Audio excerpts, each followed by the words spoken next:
Okay? So, hindi ibig sabihin na pag nag-cut natin yung curriculum, makukulangan tayo. Okay?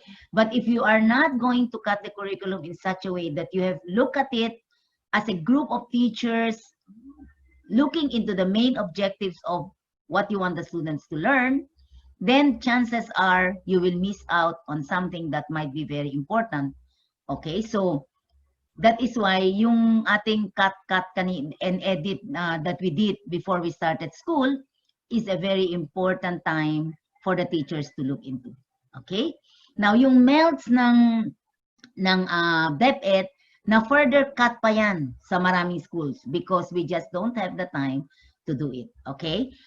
Today, we have some concerns that are facing our students, like I just told sir na ang aking pamangkin who is grade 6 or apo ko na bale ay umiiyak siya. Okay, sa sobrang asynchronous na nangyari sa klase nila na hindi daw niya matapos-tapos. So napapraning tong bata na to at ang kanyang, buti nga umiiyak siya. Kasi pag hindi siya umiiyak, mas mahirap yon. And there are many aspects of learning and teaching right now that we have really to look into as a teacher. Okay? To be honest with you, mahirap maging isang guro today, di ba? During this time. So I salute you all. And in the coming days, the public school teachers who are here in this class will already start, and they will also realize how it is, or they have realized how it is from the experience of those who have already started since July. Okay? So, so the learning of learning and teaching, okay, this is what we call, will only be enhanced by the digital technology. It is not technology over curriculum. It is curriculum first and technology. We will look into the technology. So we know very well we want to develop the skills of our educators and improve access to their teaching. We like that there will be empowered leaders that we have through our teachers. So we like to enhance our curriculum and assessment delivery through the help of what we call digital technology, especially at this time of the pandemic. Okay? So when we look at this, how are education and technology evolving together? And that is the assignment that we gave you for 3.003. Okay? And to be honest with you, natutuwa kami reading your work. For those of you who have already submitted, and the last time I opened it was last night around 8 o'clock yata. And I saw some of you have already answered them. And it was really fun to look at it. Instead of being so tired reading your work, I really enjoyed the whole process of reading and looking into your illustration or your image that you got or the diagram that you made, okay, over how education and technology evolve together, okay? And I must say that you really understood that education and technology has a very unique way of evolvement. And what we were trying to see here is that some of you really went as far as before, what was it before and what it is now, how they started evolving, and where are we right now? Okay, some of you did that. Some of you were comparing it to something that are really funny, okay, na nakikita namin na how you look at before and how you look at education now, and how you look at technology in terms of putting it together with working it together, education and technology. So, sana kung mayroon tayong, probably I could get one or two of you who wrote that and can say something here before the class. Do I have any volunteer? Just a short one. What you wrote there, or what is your diagram? Can you just describe it? Any volunteer? Uy, maganda yung mga sulat niyo, wag kayo mag-shy. It was hard for me actually to choose which one, so I said I'll just ask for a volunteer. Anyone? Mayroon ba nagre-raise ng hand na hindi ko nakikita? Just say it. Just unmute yourself. Brave soul. Naku. Let me try. So, um, Yeah, mga isa, ikaw. Education and technology. Is that, ma'am, the diagram?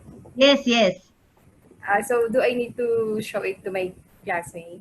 No, you can just describe it. Okay. So actually, ma'am, the diagram that I have here is that the books are under the laptop, and then at the base part of the diagram, there are books, paper, pen. Okay, and then there is a ladder going up. Then on that ladder, on the top of the book, there is a laptop. Then the books are already in the laptop. Then the test also in the mail or the letter is already incorporated in the laptop, as well as the books also are in the clouds, okay, in the clouds already. So that is how the involvement of technology happened in the diagram. Okay. All right. Thank you. Thank you, Aiza. Thank All you. right. Anyone else? Just one more. Kung meron pa. Just one more.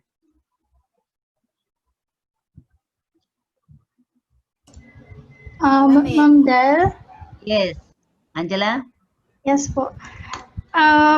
Yung sa akin namang teachers is, it's a picture of, sa left side, there's just a lot of, there's a shelf that has a lot of books, and then there's this small computer, and one man actually tapping the computer, and then it's like an old man taking care of his child, but it's a computer.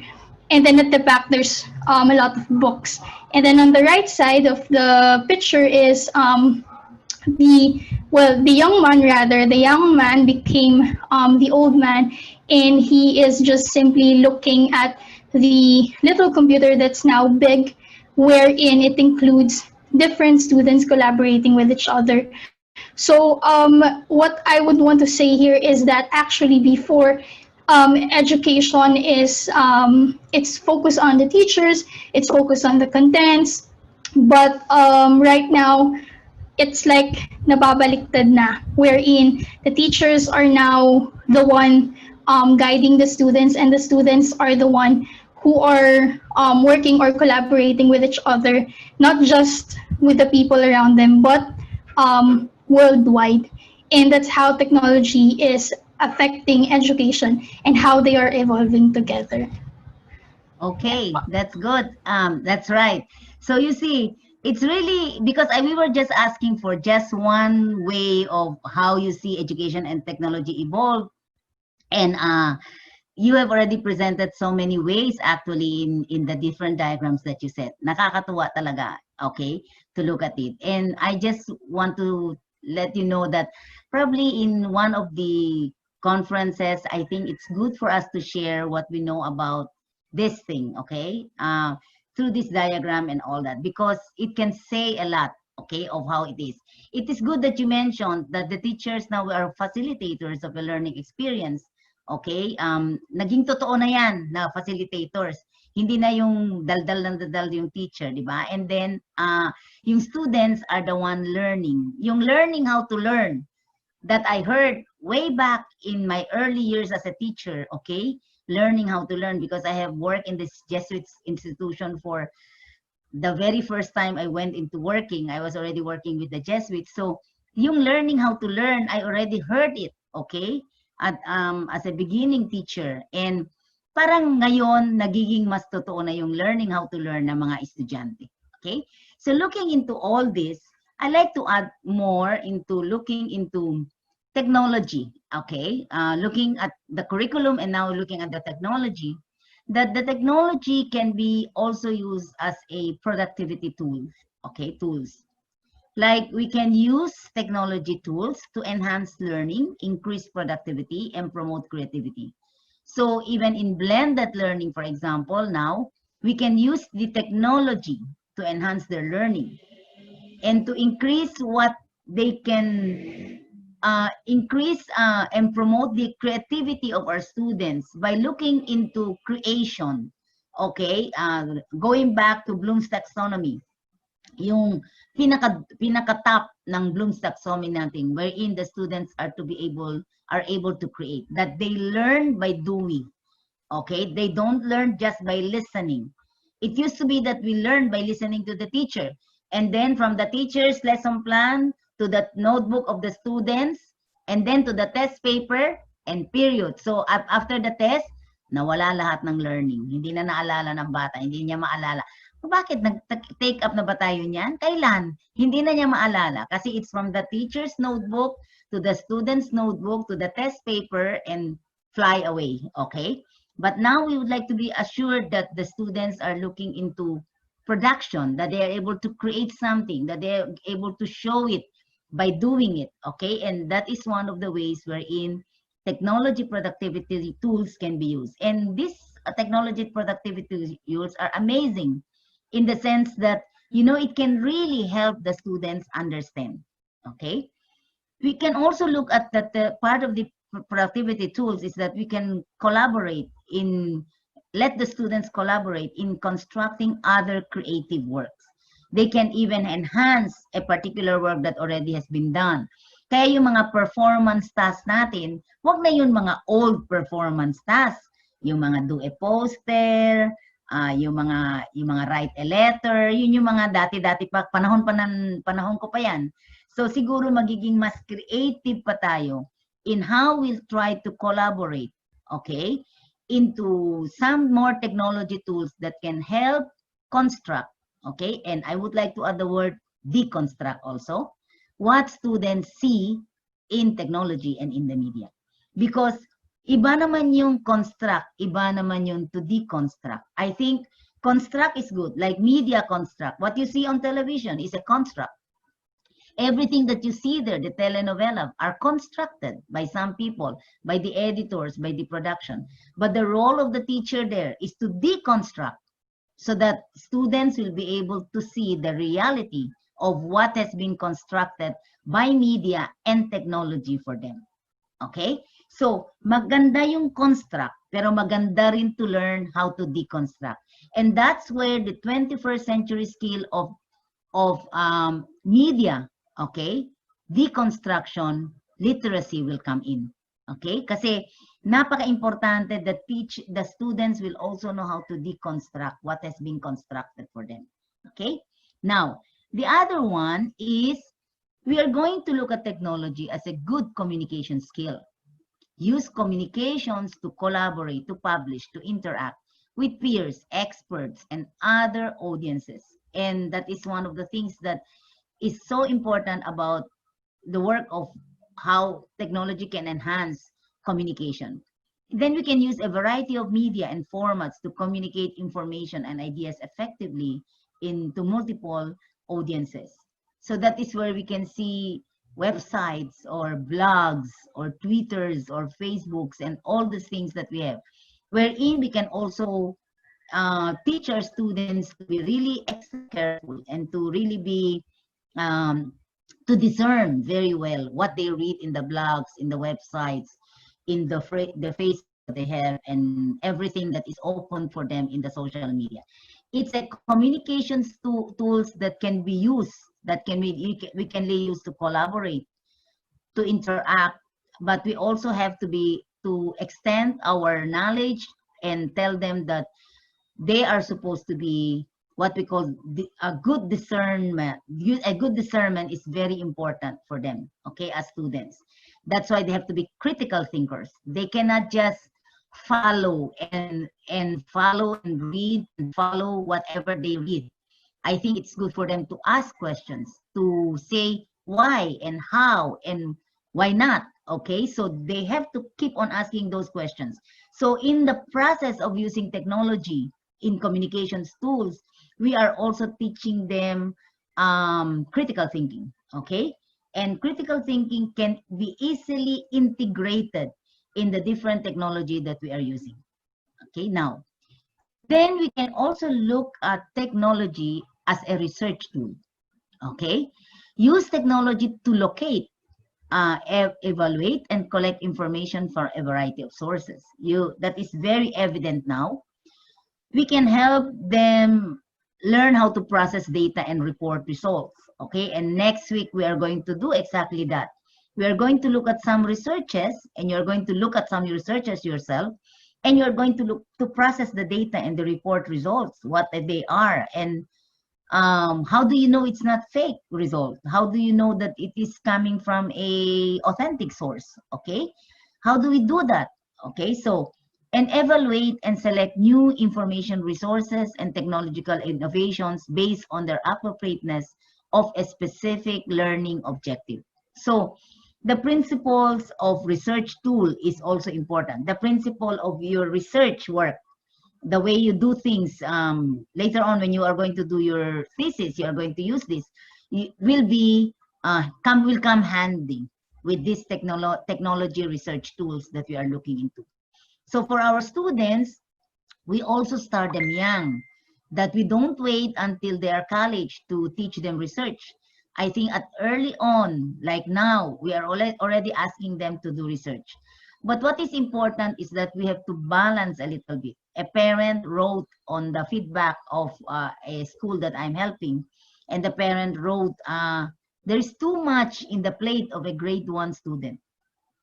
Ang dami daw gusto mangyari sa teacher. Para daw yung anak niya hindi grade 1.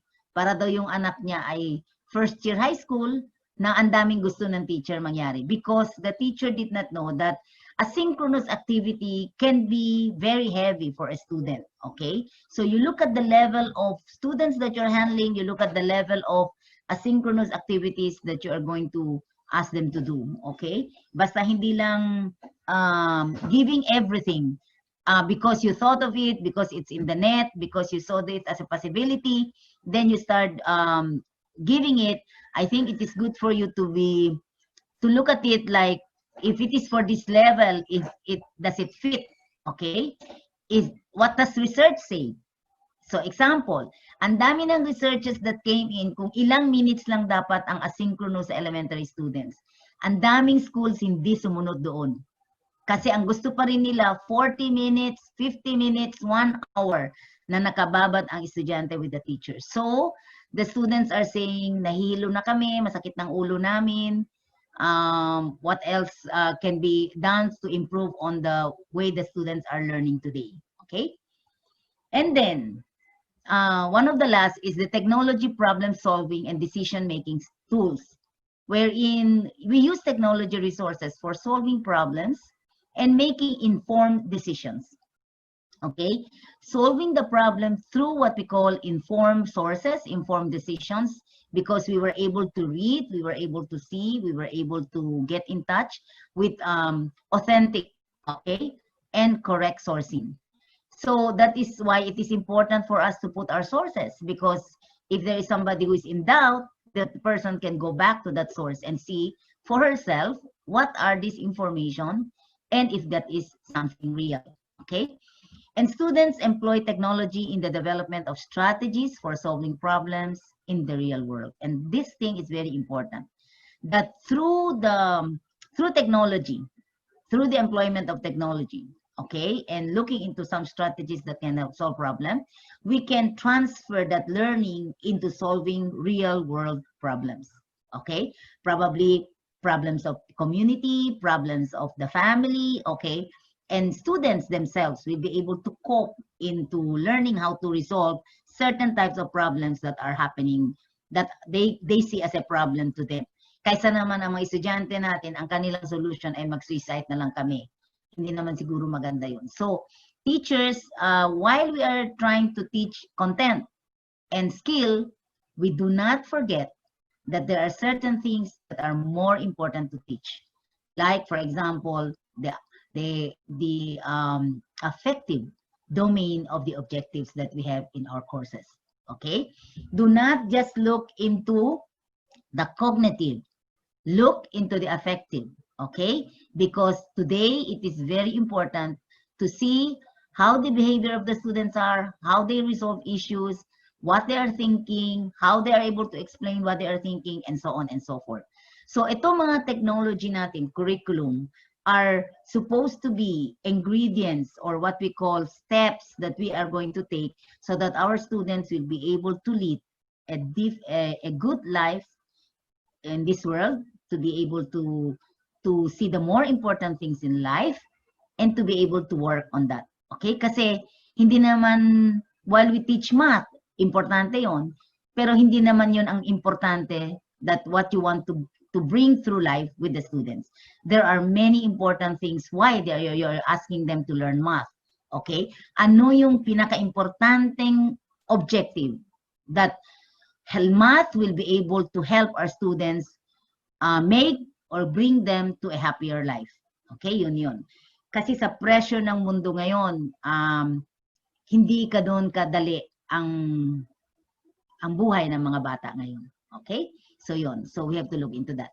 Now, the strategies that we are going to look into and methodologies that we are going to do with the lessons that we are going to introduce will include demonstration and practice, lecture, modeling, guided and self-discovery, whole group, and individualized learning. Ito yung mga dati natin naisip.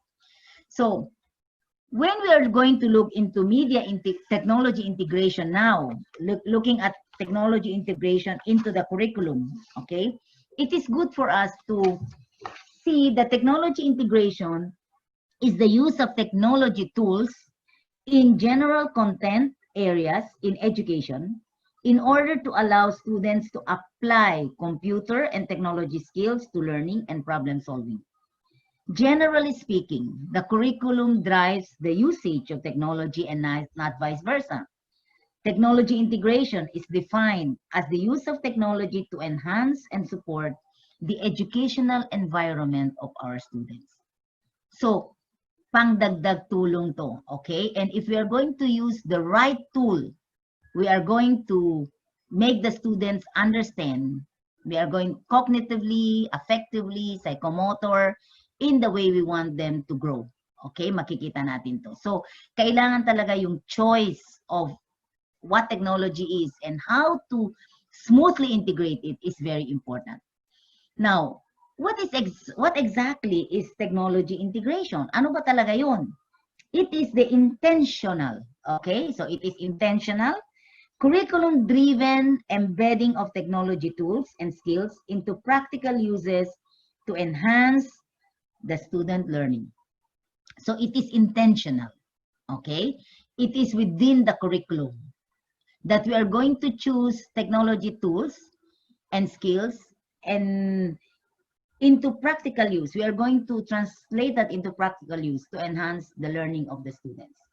Okay? So, in other words, that they have to learn how to learn. Okay? It is so important to do that. And then, technology is best used as a delivery method to provide content. Okay?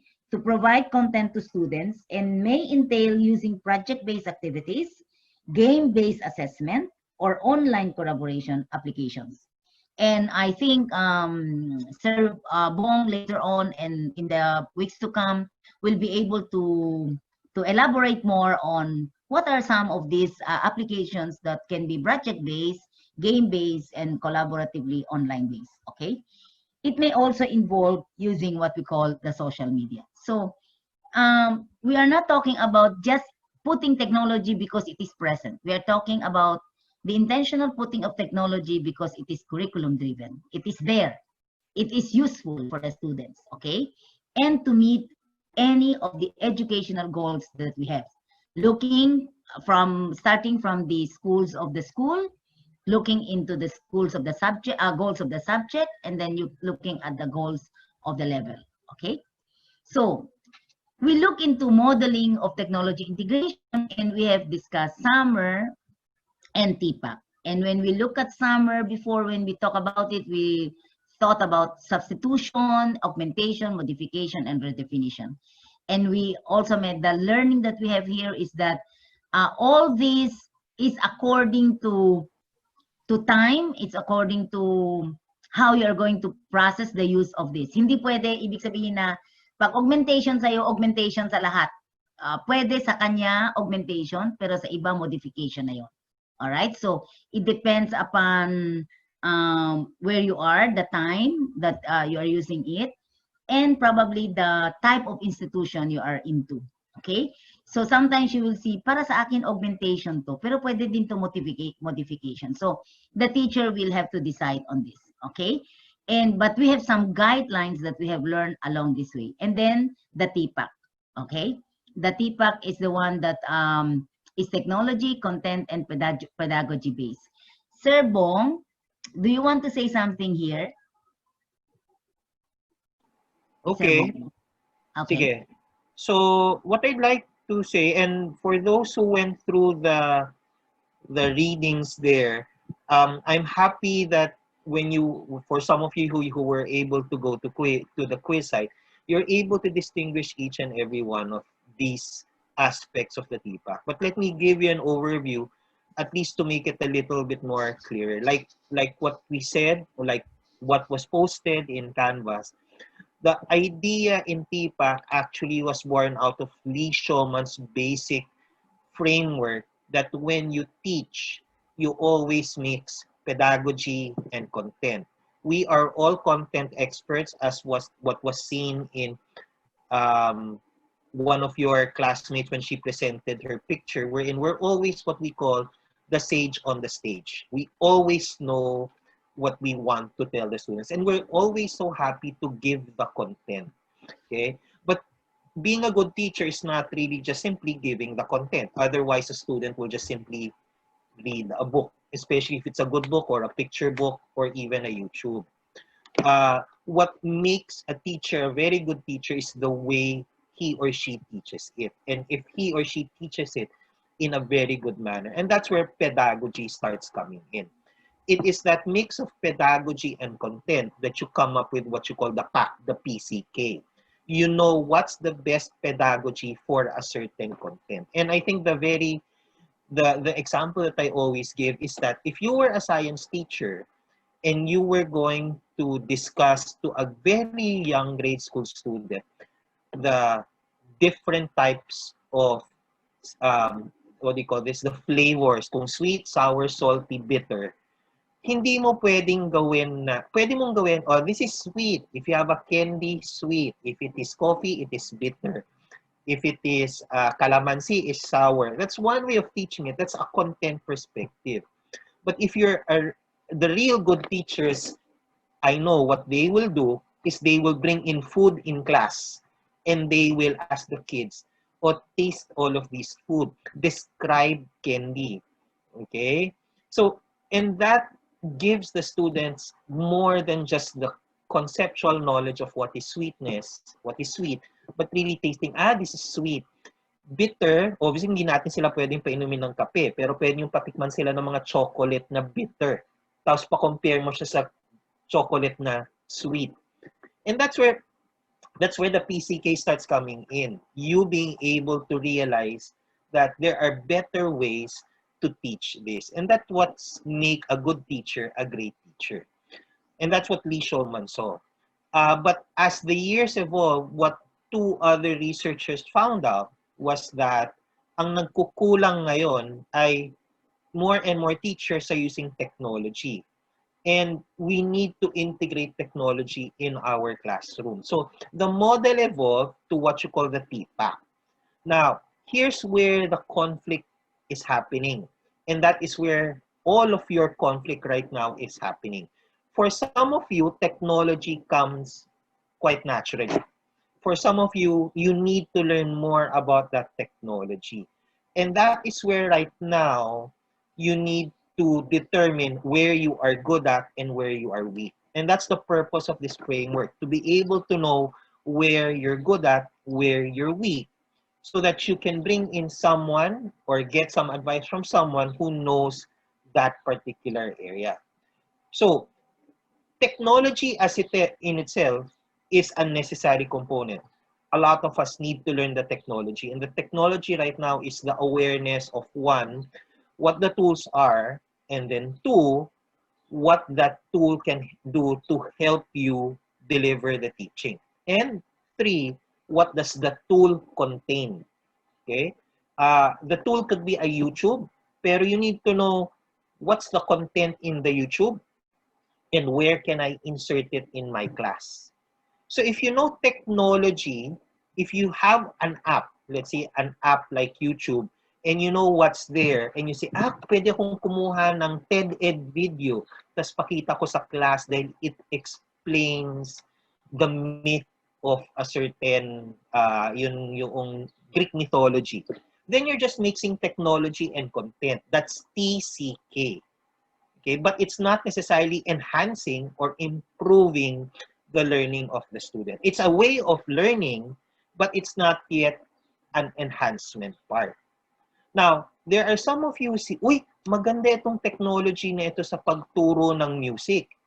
And di ba may napakita ko sa inyo na nag-Google experiments with Google kung nasaan ang ginagawa niya ay gumagawa siya ng what do you call this? Gumagawa siya ng music using shapes.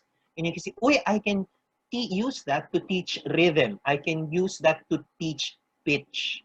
And that's where right now technology and pedagogy comes in. So that's the TP component.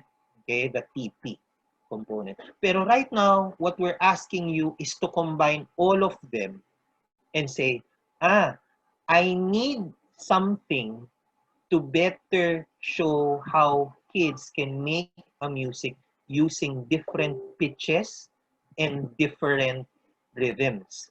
And if I change the pitch, what happens? And if I change the rhythm, what happens? So parang mas complex ngayon yung question ninyo. You use the tool, yung experiments with Google, and that's where you now start seeing, dito na siya papasok sa TPAC. That's where TPAC now comes in. Usually the TPAC is highlighted when you want to answer a very complex, quote-unquote, question. Because when you look at books, the way books do it is that it's in a linear fashion.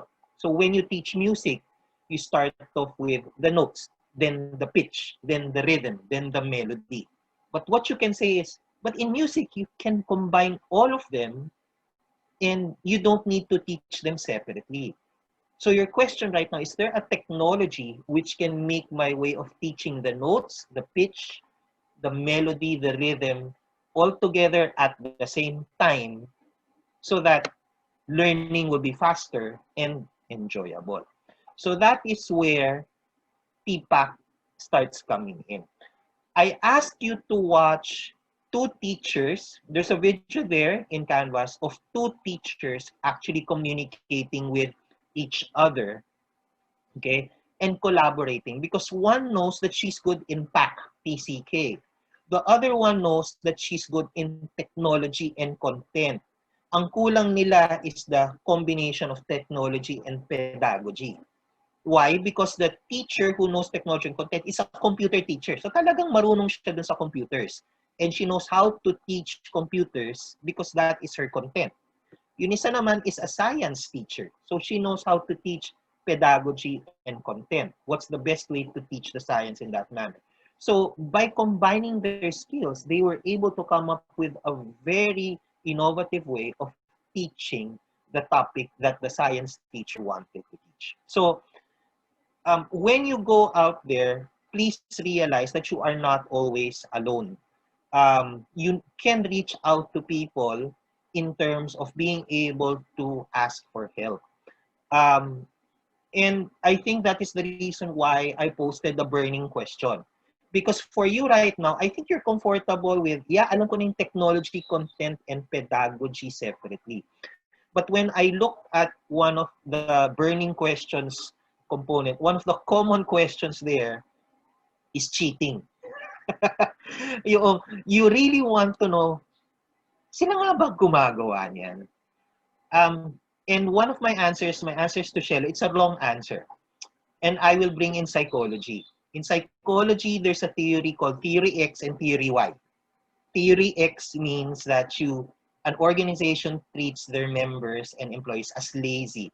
They are not intelligent. Therefore, they always need monitoring.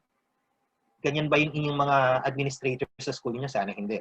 There's another theory called Theory Y, where it assumes that all the teachers are good, all employees are good. Therefore, you can just simply motivate them and give them the tools and bahala na silang mag-evolve.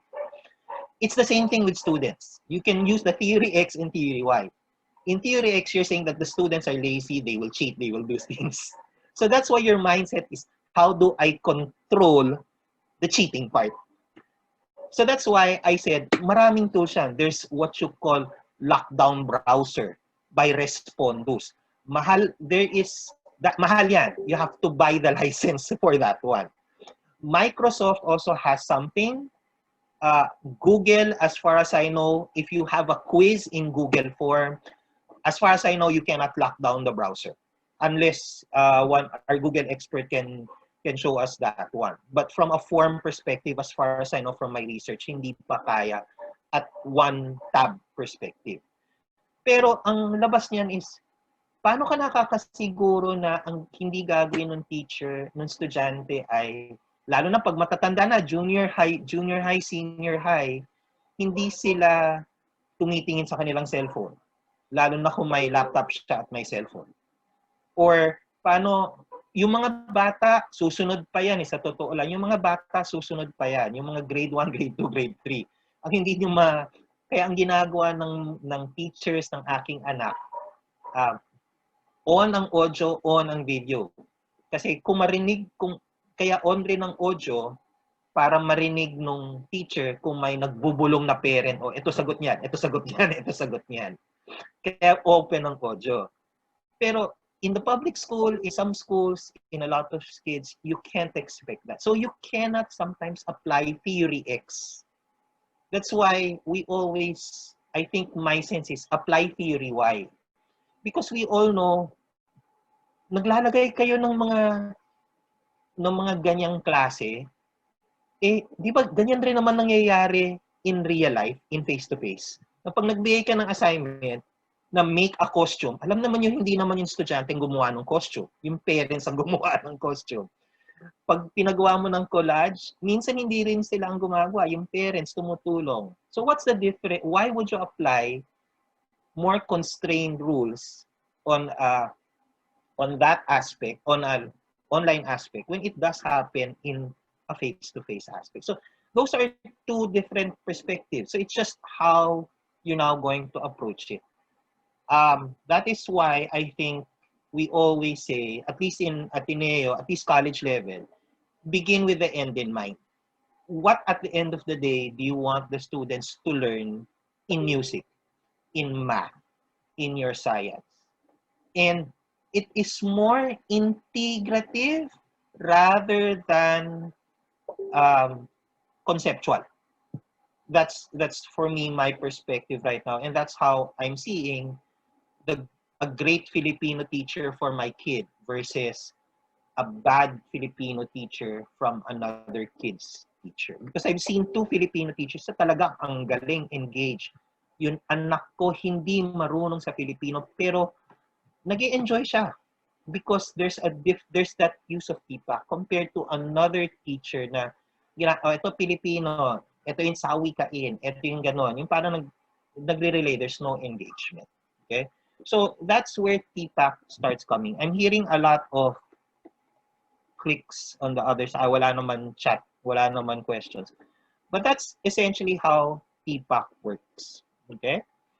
So I'll turn you back over to Ma'am Del. If there are any more questions about TPAC, you can just ask them and I'll respond to it later, at least to help you out from a technology perspective also. Thank you, Ma'am Del. Okay. All right, thank you, Sir Bong. All right, so I know that we can still go into a long discussion about this, but I think we can also include that when we already put real integration into our work. Okay, we can look at that more closely, and if we have some questions, we can still ask. Going to our discussion here, there are a certain Mary Beth Hertz put a spectrum of technology integration. I was looking at what could be ways of teachers looking at how technology integration is being used in class. So this particular author said that we can look at it as teachers are using it like sparsely, rare, or no use of technology. Some teachers rarely use it, okay? If you look at basic, okay, they call it basic. It's an occasional use of technology. Although now, parang hindi pwede yan, okay, especially in the online learning. Even teachers who do not know technology are now using technology, okay? Some are using it together with assistant teachers or teachers who know, okay? They are working together as a partner teachers so that they will be able to come out with a good lesson using technology. And then the third would be comfortable, which is regular integration of technology. Okay? Regular, yung tipong pagkailangan nandun. And there are those teachers who are what we call seamless using technology. Daily use of technology, variety in methods and tools. So tipong expert siya to use it. That you will not even know that she's using technology intentionally. Okay? Parang it comes very easy into the lesson. Yung tipong smooth ang integration niya. Yung iba, pilit. Like, we are not using it too much. So when we use it, parang nagpipilit lang kami. And before, there are some lesson plans of teachers wherein the principal would like to ask them to really put technology use or integration of media or technology into their lessons. So yung iba mga teachers, parang pinipilit nila yung sarili nila to put that. But I think what is so important to look into is that if it does not seem to be important to put the technology where you wanted to put it, or the presence of technology that you know will not guarantee correct use of the technology, then don't use it at all. You might be able to say it better than use technology. Alam nyo, yung mga teachers, kagaya natin, ay iba-iba ang ating forte. Some of you are actors and actresses in your own right. So, kayo na yon, di ba? Hindi nyo kailangan ng maraming technology to emphasize a lesson. What you say, how you do it, how you group the students will be able to teach them. But if you feel that this technology is going to be helpful for your class, that's the time you're going to use it to integrate that technology into your lesson. So hindi pwede sabihin ng mga heads, ng mga principal, basta in every lesson maglagay kayo. Sometimes hindi naman kailangan doon sa lesson. And it depends really on the teacher teaching it. Yung mga teacher sa tingin ko na kailangan pa, like you are helping a teacher learn to be a good teacher, sometimes you walk the journey with the teacher on how to go about using the technology, okay? But when the teacher becomes a good teacher, probably the technology will not be the most important thing in how she teach. Pwede na siya yun, okay? So, yun nga, yung pedagogy niya, baka yun ang pinaka-importante sa kanya, di ba? So, technology will not come as important as her pedagogy, okay? So, yung tipak natin will be able to help us evaluate how we are using the technology. Now, together with this, how to do integration, what could be the best way to integrate, what is so important about integration, and so on and so forth, is technology integration matrix, all right? I read some materials and resources that says that technology integration matrix, or TIM, they consider that also as a model or framework for technology integration. Para siyang part ng TPAC, para siyang part ng SUMMER. Pero sa totoo lang, SUMMER and TPAC are two formal models of integration. Yun lang talaga, okay? Two. There is a third one, holistic, that is coming out. Pero hindi pa siya masyado proven, okay? And this one is by SICO, okay? It has been coming here now and then into the picture of 4 Ps, yung pedagogy din, yung performance ng teacher, etc. But hindi pa siya talaga na sinasabi formal model of framework for media integration. But this technology integration matrix, I separated it because I'm not too sure whether it is a model or a framework for integration. But definitely it is something that a teacher can use as a matrix to see how important or how technology is integrated. I have this in your canvas, Okay, if you saw it, this was in your canvas. And the level, first we look into the level of technology integration into the curriculum. So we have what we call an entry level, a level of adoption, a level of adaptation, a level of infusion, and a level of transformation. When you look at this, para din talaga siyang substitution, augmentation, di ba? Parang ganun din, augmentation, then modification, and redefinition. Because when you look at the entry level, the teacher begins to use technology tools to deliver curriculum content to the students. That's entry level. If you look at a teacher who directs students in the conventional and procedural use of technology tools, that is the teacher is adaptation, adoption, okay? But adaptation is the teacher facilitates students in exploring and independently using technology tools. Yung isa, pag na-adapt lang ng teacher is direct students into procedural use.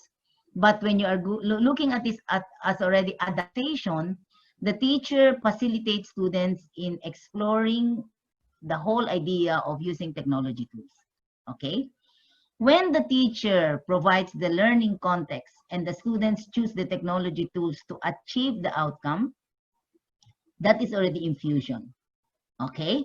The teacher provides the learning content and the student choose the technology tools to achieve the outcome. So, na pasok siya, like na-integrate na talaga. And then in the transformation, the teacher encourages the innovative use of technology tools, and the technology tools are used to facilitate higher order of learning activities that may not have been possible without the use of technology. So, transformation means that there is a very important reason for using the technology. Okay, so the matrix, this is the level of technology integration into the curriculum. So you can put technology as an entry level, adoption level, adaptation level, infusion level, or transformation level. The other thing that we have to pay attention to in this matrix is the characteristic of the learner's environment. So is it active, collaborative, constructive, authentic, or goal directed? So here in this particular part, the characteristic of the learning environment, and it's talking more about the students, that in the active part, students are actively engaged in using technology as a tool rather than passively receiving information from the technology. When it is collaborative, the students use technology tools to collaborate with others rather than working individually at all times. When it is constructive, students use the technology tools to connect new information to their prior knowledge rather than to passively receive information. And for authentic, students use technology tools to link learning activities to the world beyond instructional setting rather than working on decontextualized assignments. And the last one, the goal-directed, the students use technology tools to set goals, plans, activities, monitor progress, and evaluate results rather than simply completing assignments without reflection. So this matrix, okay, have what we call different points. And I think you saw that in the canvas, wherein if you are in the entry level and you are active, okay, then you will see that information is passively received, okay? But if you just don't like that the information is just positively received, you want that the choice and regular use of building of knowledge, you want that to happen to your students, then your technology integration should be infusion, and you are looking into the characteristic of the learning environment called constructive. Okay, so I would like you to keep this matrix during the first few years that you are trying to use TPAC or summer, okay, so that you will be able to understand more fully, especially now during this pandemic, how our integration process is happening. what type, to what level of integration is happening into the curriculum, and to what level of learning environment do we want to achieve in terms of putting technology into our lesson. Okay, so this one you have to study on your own very well, because we can have so many samples here, but I think it is best to use it when you are really doing it. Like, for example, a little bit, in a short while, we are going to group together, and probably you can talk a little bit more about this, okay? And see how easy it will help you understand technology integration matrix. And this matrix is really helpful. Now, whether this matrix is something that is good for the Filipino students, I think, yes, they are. They can be used for our Filipino students. It does not say that it is particularly good for a certain type of nationality. I think it is more general than that. It is acceptable in a learning environment. So the next one that was also part of a model that they think should be placed as a framework is the TIP. On this one is the Technology Integration Plan. Since this is a plan, okay, this is one of the ways wherein we can put technology into our classes. Now, before, when we talk about integration, we are looking into lesson plans, which is correct. We are looking into lesson plans. However, today, it is not specifically just lesson plan. We are looking also into integration plan. Now, this is a sample of an integration plan, and this has been talked about. However, you might be able to go into further resources, readings about this, especially if you are really interested to know how well you integrate technology into your lesson. I think it is good for you to look at other technology integration plans. There are many technology integration plans, and which one will fit you or your school better. Now, for this one that I have, because this is one of the talk about integration plan wherein they thought that this could also be part of the model or the framework for media integration. Kasama siya sa summer, and then they said TPAC, and then they said matrix, and then they said plan. Okay, ito yung nilagay nila doon. This one determines relative advantage of using a technology tool. What is the advantage of using it? So parang it starts with the technology tool. And then after that, they decide on objectives and assessment. Okay, how to go about assessment and objectives for this technology tool. Design integration strategies. How do you go about putting this in your lesson? Prepare the instructional environment, which is the lesson plan itself, and revise integration strategies. And this one was further improved by an author called Finger and in 2007. But if you look at it, hindi talaga siya na-take off as summer and TPAC. Okay, hindi. Parang nagiging model lang siya for how you can integrate a sample of a model of how you can integrate technology into your plan. Okay, so when you look at the framework for formal models of integration plan, we still have summer and TPAC. And the technology matrix and the technology plan are additional ideas for us, additional ways for us to see how integration can happen more closely and probably effectively into our lessons. Okay, so for now, we are going to go into a short discussion, all right, among yourself, because we have not done that. Last week we were supposed to do it also, but we did not have a meeting.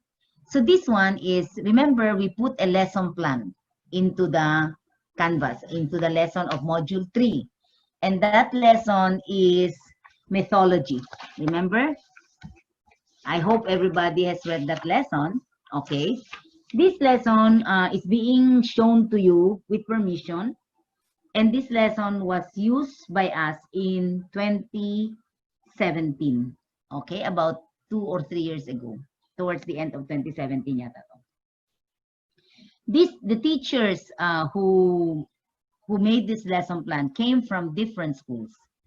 All right, they are not Ateneo, but one of them is a Savior Boy. I know a Xavier teacher. I think one is from Ateneo and two others from other schools. Okay, they put this lesson together.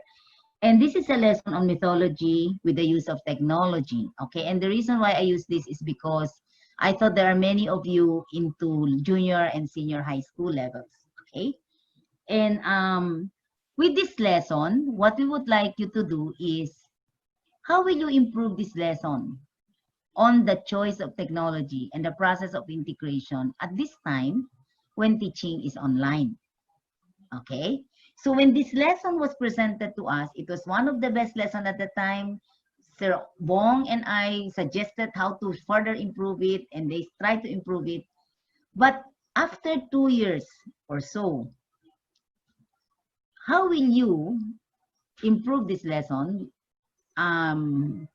with the choice of technology and probably your suggestions? Del, ano ito, ikaw mag-choose ng group.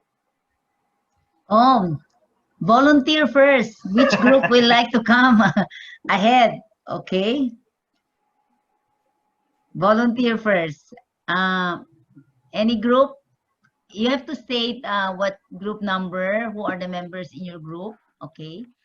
And the process you followed, etc. So you explain the way you want us to understand how you did your work, okay?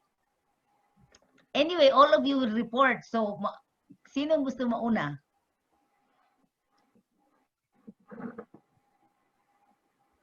Go. Sinusulat pa ba ang report? Hindi naman. So, shall I choose one group? Sige If po, no Ma'am Del. volunteer? Okay, let's go to group 4. Group 4. Kung nasaan si Ma'am Del. Sabi ko na nga ba. Who will be the reporter? Yes po, good morning po. Si Kim. Let me introduce my group mates po. We have Ma'am Katarina, Si Johnny. Sir MC, Ma'am Erica, Ma'am Zarina, and Sir John Lawrence. I hope I did not forget. Ayan. So presenting po our the result of our discussion to be given by our reporter, Mr. MC Victorio. Take it away, sir.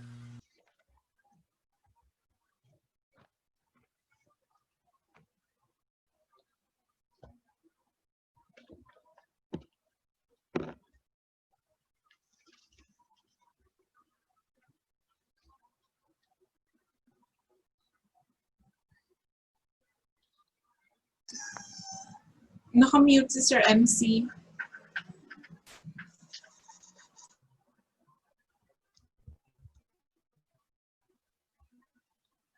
Nag-mute ba?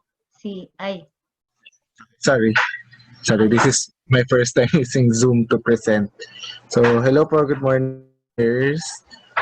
So, ito po yung lesson outline namin. So, a part of our discussion was deciding kung alin yung asynchronous and alin yung synchronous for the class, since it was a flipped learning. So, ito po yung naging daloy ng aming discussion. So, we retained some parts and then we altered some activities to make it more, kumbaga, yung fluid yung discussion, pati yung activity, hindi siya yung biglang may motivation, tapos biglang discussion, tapos motivation ulit. So first, the very first thing that we will present are the learning outcomes. So makikita na kagad ng students ano yung expected na output na gagawin nila at the end, and then ano yung mga learning outcomes na ma-achieve during the class. So nakapost ito sa classroom along with another post of materials. So kagaya po ng sa Canvas, nakapost na po yung mga readings, yung mga videos, mga links ahead of time para po pwede na nila itong basahin, pwede na po nila itong panoorin in preparation for the synchronous class. And then, we will also post, so pinalitan po namin yung Kahoot because for us, This is more of a pre-quiz. We want to know what they know so far, ano yung mga nakuha nilang information tungkol sa mga Greek gods or Olympian gods. So, mas nakita namin yung value na makukuha yung data, ano yung mga pinanggagalingan ng students. So, we chose Google Forms. And this is also asynchronous. So, all of these are in preparation for the synchronous class. Tapos pagdating po sa synchronous, so during the synchronous class, number 4, magkakaroon kami ng discussion. So we will retain pair share, think pair share activity.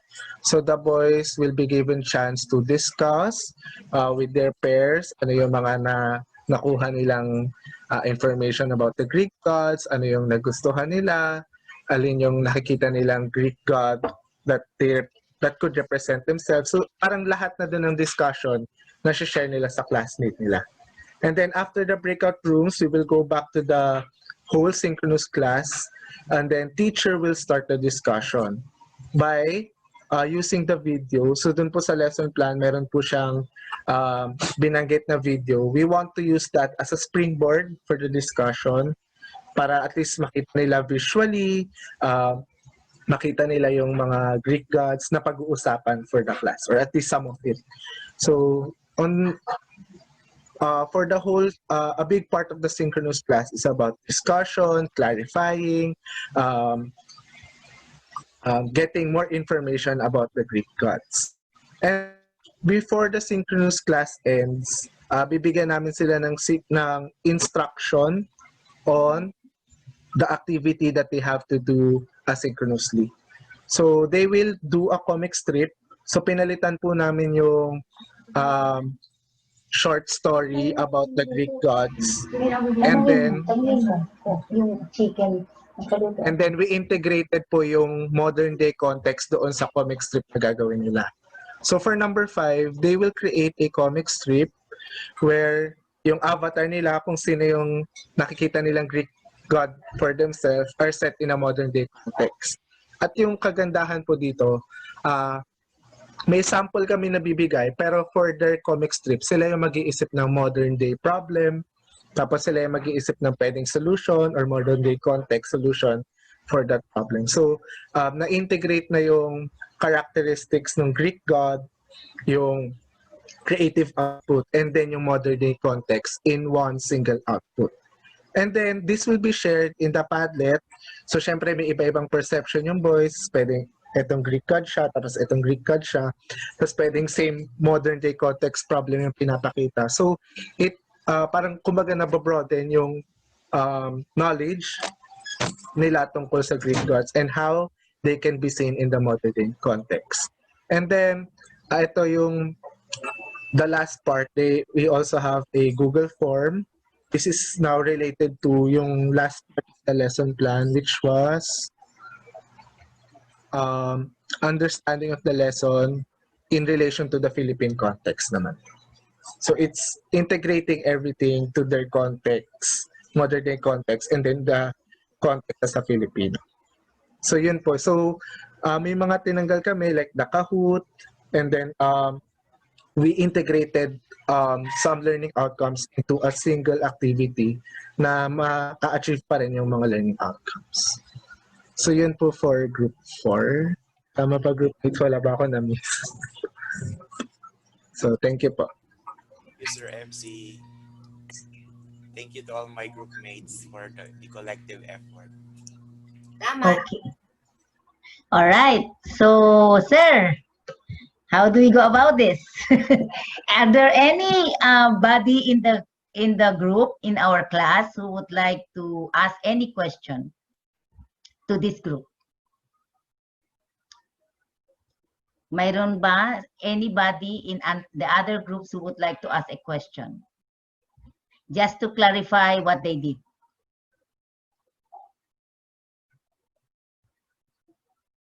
Anyone?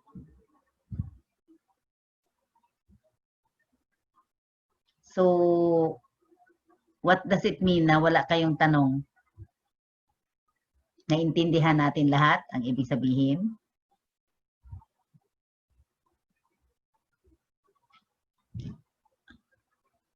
Okay. Yes po, malinaw po. Kahit ka-group Alright. po yun, ma'am.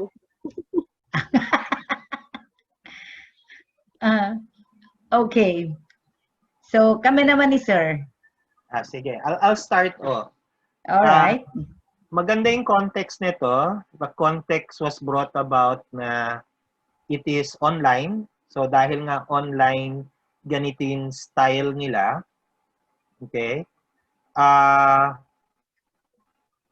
There's that issue about, well, there was a statement made by Kahoot, and I'd like to probe the class here. Okay? What are your thoughts in the use of, I think I'll throw it back to the team. Why did you remove Kahoot? What made not using Kahoot in an online environment not good compared to putting it there? Sir, excuse me. Can I answer, sir? Yeah, sure. Anyone. Based on my experience and with the simulations I conducted prior to the opening of classes, Kahoot is a very great. It's a great application. I thought nawala ko. It's a great application po, especially in assessing the prior knowledge or formative assessment sa dulo. Pwede po. And even during the discussion, just to break the ice. However po, in a public school system, like most of my students, they only have one gadget. And the problem po is kasi ideally, we use Kahoot in a large, pwede siya in a large group of audience wherein all of them will just look at the big screen in front to look at the question, because what they have on their phones or gadgets, um, only the set of choices or the shapes, the colors, and that. So when I did this po, talagang medyo nag ano po, fail on that part kasi I forgot po that my students only have one gadget. And they're looking at it to see the question. And, sir, di ko po nakikita yung tanong. I was so excited for them to appreciate it. Kasi when I use it in the class prior the pandemic po, talagang they enjoy it. Kasi they will just look at the projector and then just answer po. So yun po yung nakita kong medyo problem po. That's why in our discussion, talagang we decided na rin po to use a different tool other than Kahoot. But I'm a fan of Kahoot po talaga since I learned about it. Thank you po. Okay. Sige. That's good. That's a good observation. Although something that is familiar and useful in a face-to-face, you have to also check if it works here. So tama ka dun, Janiel. One tool that I would recommend that you use, and I'm going tool-based right now, and if I may share for everyone, let's do this. This is just as exciting as Kahoot, but on a personal level. So here's a tool, and I will share my screen. It is called Quizzes. Some of you might know this, some of you might not know this. So let me share my screen, and I would like everyone to join in here. So this is the screen. If you have a phone or a separate screen, in other words, you're the kid right now. This is how it's going to be. That is the device, and that is the code. Okay?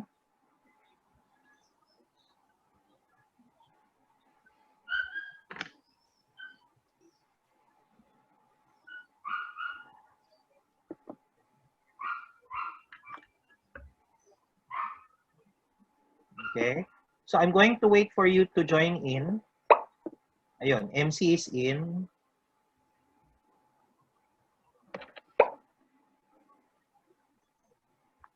Emily is in. Cedric is in. Angela is in.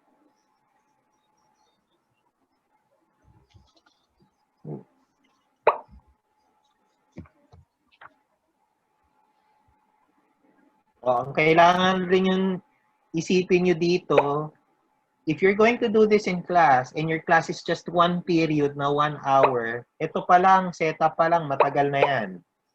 Diba? So, dapat in your synchronous, planado ninyo na ang tagal nito. Kasi you have to wait for everyone to join in. Okay, so may avatar na yan. 1, 2, 3, 4, 5, 6, 7, 8, 9, 10, 11, 12, 13. So, 13 ang nandito pa lang. Okay.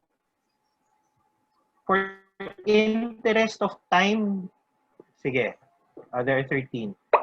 Okay, 14. Michelle is in. Sige, hintayin na natin lahat. Can I see a show of thumbs down, yung mga hindi pa? Ayan, 16. Apat na lang. Sino pang wala pa doon? 17.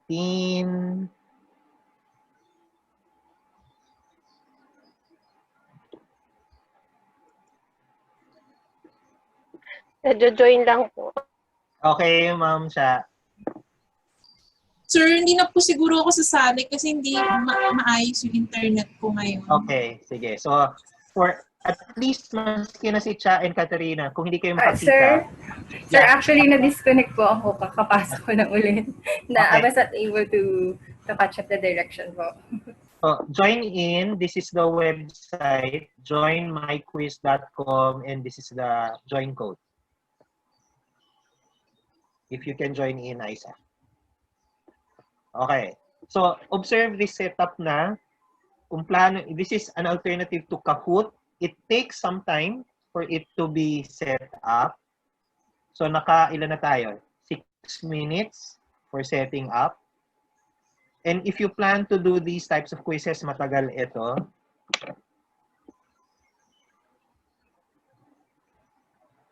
Ma'am Aisa, habol na lang. But for those who can't join in, look at my screen and look at your screen. So I will start.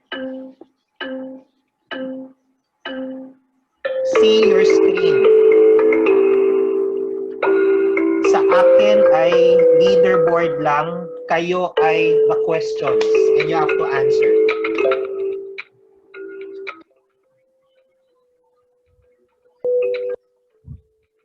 Samar ito ha.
Ma'am Del, quiz na nila ito. Summer kasi ito eh.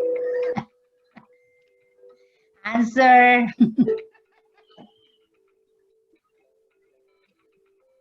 Answer.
everyone, can I end this na?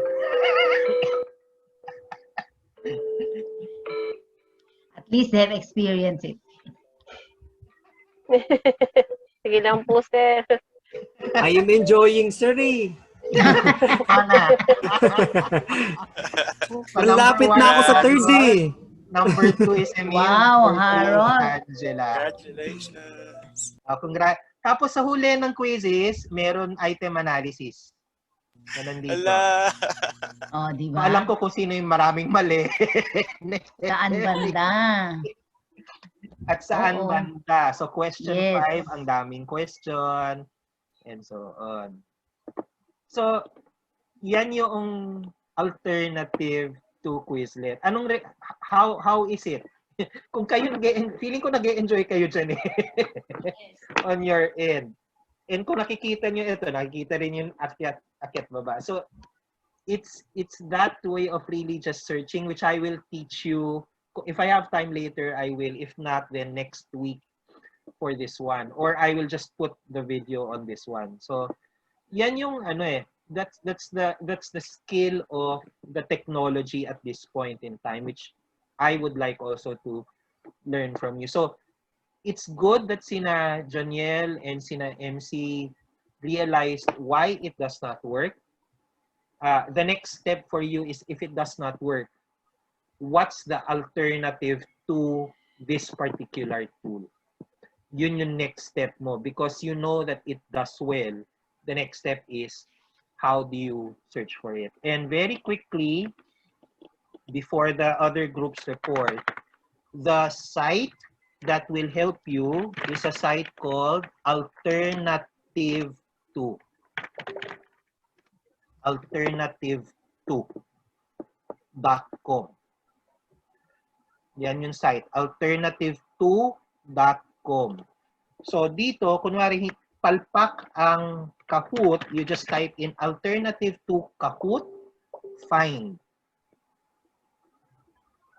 And then lalabas lahat ng potential different alternatives to Kahoot. Yaan yung nandyan. And ang gagawin na lang nyo, iisa-isahin nyo sila. Magte-testing na lang kayo dyan. So kung may isa kayong alam, then idaan nyo sa alternative 2, makakahanap na kayo ng ibang alternatives to it. So that's quick instruction for everyone. Okay? Any questions? I hope you enjoyed the game. At least Sir? kayo nakikita ninyo. Yes, question. Sir, I'm using this in my class, the quizzes, but the Ah. problem is, when I use it last time, I use it for my face-to-face class, and I am flashing, yun nga po, yung ginawa niyo po kanina. So medyo nakaka-add po kasi siya ng pressure, and then at the same time, yung mga students po, so nagre-react while they were doing the quiz. So it was quite noisy in the class, yung nasa face-to-face pa po. And then ang problema din po, sabi nila, ma'am, mas nakaka-pressure kasi nakikita nila yung ranking nila at the same time. But I told them that it's not the ranking which is important, but one time I asked them who would be the first one in the rank would get additional points. Kasi, so, ganun po yung ginawa ko. Ang ano lang po is, tama po si John, yung problema That's the po kasi pressure. is, yung kapag walang gadget Yeah. nga po yung bata. Kasi Oh, I yeah. did it, sa computer laboratory. So, they have their own PC. And then, I just flash po yung screen ko sa projector po. So, it was enjoyable and they were asking to do all the quizzes in quizzes, which is sabi ko, ay, hindi naman laging ganun. Tama So, rin yun naman. po. Tama naman. Kasi na-enjoy po nila actually. Joniel. Sir, just to add po a little, another problem din po is kung medyo lag yung connection ng bata. Yeah. Lalo na po sa Kahoot, parang number 3 na si teacher, pero question number 1 pa lang is nasagutan ni bata. Yeah. Thank you, sir. Yun, so yun yung ID, nakikita natin, yun yung kailangan natin nuances ma-understand ngayon. So that's why I don't like Kahoot in an online because it's all dependent on speed and speed. part ng scoring kasi is speed. So talagang kung maglalag ito. Ito, what you need to look at right now is the number of questions that they answered. So kung nasistress sila sa ranking, may button naman doon nagsasabi, just show the top 5. Na ang ginagawa rin naman ng Kahoot, which is top 5 rin naman. Okay? Or you don't show this one. You just let them play, and then at the end of the day, that's the only one, yun na yung basis mo. So at least on their part, para naglalaro lang sila ng game and they're still engaged, and then mag-ano na. So, but I like your comments, and that's your experiences. Yun ang kailangan natin i-share there. Yes, Rosie. Sir, may I add? Actually, okay naman po yung quizzes. What I saw as a drawback with quizzes, that's why I prefer usually Kahoot, is because you can't explain why they made a mistake, why the answer is such. Kasi tuloy-tuloy lang siya eh. So, yun po yung drawback that I saw with in terms of using quizzes as opposed to Kahoot. No. Okay. So, Ma'am Del, ano na ngayon ang lumalabas dito? Ang lumalabas dito for everyone is what? Pedagogy, your way of teaching. Teaching, yes. And ang kailangan ninyo ngayon is, ganito ako magturo. What is the best technology to fit into my way of teaching? So, your explanations already show me that you're somewhere there in the TPAC range. Ang kailangan lang ninyo is there more technology that can best make this much more efficient for me? And hopefully with that tool na alternative to, you can start looking for other alternatives to the typical one. Kasi hindi lang yun yung tool eh. I will show you one, when I did this, here are others that you can use. Triventi, Quizzes, Quizalize, Quizlet, Sketch Party, Formative. And Socrative. Wala dito yung Socrative, pero Socrative is another one. And each and every one of them are all formative tools ng mga quiz na ganito, pero iba-iba yung kanilang purpose and iba-iba yung kanilang pedagogical perspective. So, yun yung kailangan ninyong malaman. That's why it's more work for you. Nasasabihin ninyo, anong tulang pwede dito? Okay. Pero, kung nag-enjoy kayo maglaro, di yan yung gagawin niyo, maglalaro kayo sa lahat ng quiz. Okay. Madaldal na ako, Ma'am Del. Let's go to the next group. So, just to add, I think the purpose is very important. Because, like, if the purpose of the teacher is to really see where they least understand, so you have to choose a particular quiz wherein that will give you an answer. Like, for example, this one, it gives you like, you know, item analysis. So, makikita nyo. So, depende talaga sa purpose din. But with this group, I like to comment and congratulate them because they did a good thing. First, they thought that ang discussion nila went into the idea na synchronous ba to or asynchronous, online or offline, etc. class ba to? And they said, this is an online class. So, from there, doon sila nanggaling, and then they said, because this is an online class, we have to think of asynchronous and synchronous learning, okay? And from there, they look at the objectives. Yung objectives ang tinarget nila, okay? Which is a good way. So the objectives, we should not miss any of the content skill objectives that are being stated there. Ingatan natin yon. Okay, even if we start looking into what they said, they started putting together so that it will be more conducive to the learning of the students. Even if they did that, they should not forget the idea that the main objectives of why this lesson is being done is important. The objectives is not the technology.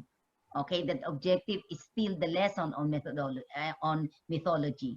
So, wag natin kalimutan yan. And then, at the same time, ingatan natin yung skills na sinasabi ng mga teachers. If you like to review the skills, you can do that. But if you will not review the skills, you have to see to it that the skills are still present. Yung skills of reading and researching, decision making, critical thinking, yun yung skills na dine-develop sa bata. So, wag natin tanggalin yun, okay? And together with the technology, we have to put that in the lesson itself. Okay, so Congratulations for this group. The process was good, okay, that you follow. All right? So, let's go to the next group. Volunteer na ulit. Sino yung sinasabi, kami na, para matapos na. Group Wala? 1 ako, Ma'am Oh, Del. group 1, group 1. Okay. Group 1? Sir, sino po yung group 1? Sina, sino nga ba yung Group group 1, show 1? yourself. Yung pumasok ako, sabi okay na sila. Sina Harold yata yon? Kayo ba yung group 1, Harold? Do you have a reporter, sina group Emil, 1? sina Emil. Emil? Sina Emil. Kayo ba? Yung group ni na Emil. Okay. Breakout room 1. Sorry, mukhang hindi yata nasabi yung mga breakout rooms. But breakout room 1 is sina Emil.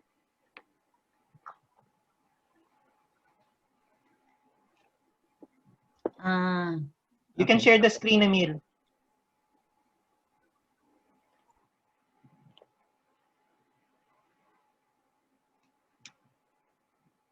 There.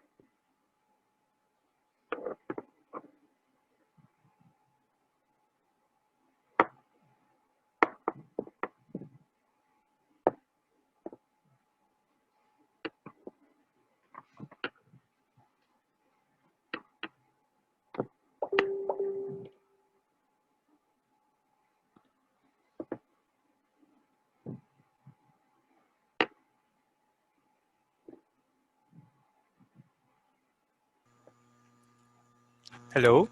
Hello, Emil. Yes. Okay. Will I report for everyone or will everyone chime in our group? Sige, I'll start. And then just chime in if you want to chime in. So these are our possible improvements to the lesson plan and also implementing the aspects of the technology integration matrix. So we chose 3 elements in the lesson plan which we think could be improved further. And we compared this to the matrix to see what aspects of it could be associated with the part of the lesson. So for the first one, in the motivation, the original lesson plan mentioned Kahoot as their way to test the students' knowledge of Greek mythology. And for us, we decided to just use Jeopardy. And for us, we wanted to use the game, a template using the game show Jeopardy because this allows for collaboration instead of just individual in the Kahoot game. And students can actually talk to each other, can inquire with each other before they answer for this activity.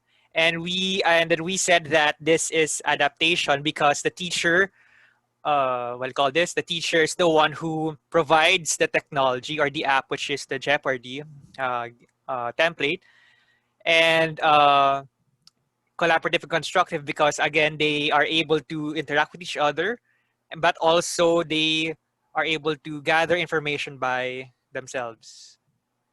Is this correct, Group 1? Yes, sir. Yes, sir. There's a particular specific app for Jeopardy. So it can be something that is teacher made na PowerPoint, but there are also apps wherein you can make the game itself.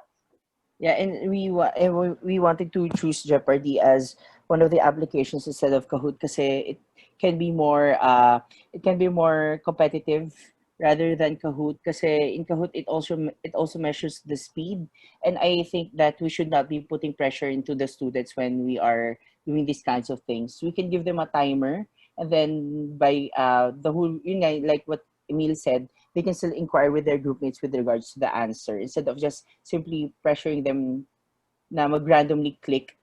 Kasi providing a STEM will not clearly show us if they actually did the flipped learning assignment. Okay, thank you very much, group mates. Next, we took a look at the reflection and we thought that for one, maybe the questions would need revising, and number two, perhaps there could be better, more efficient apps that the students can use for creation of the avatar.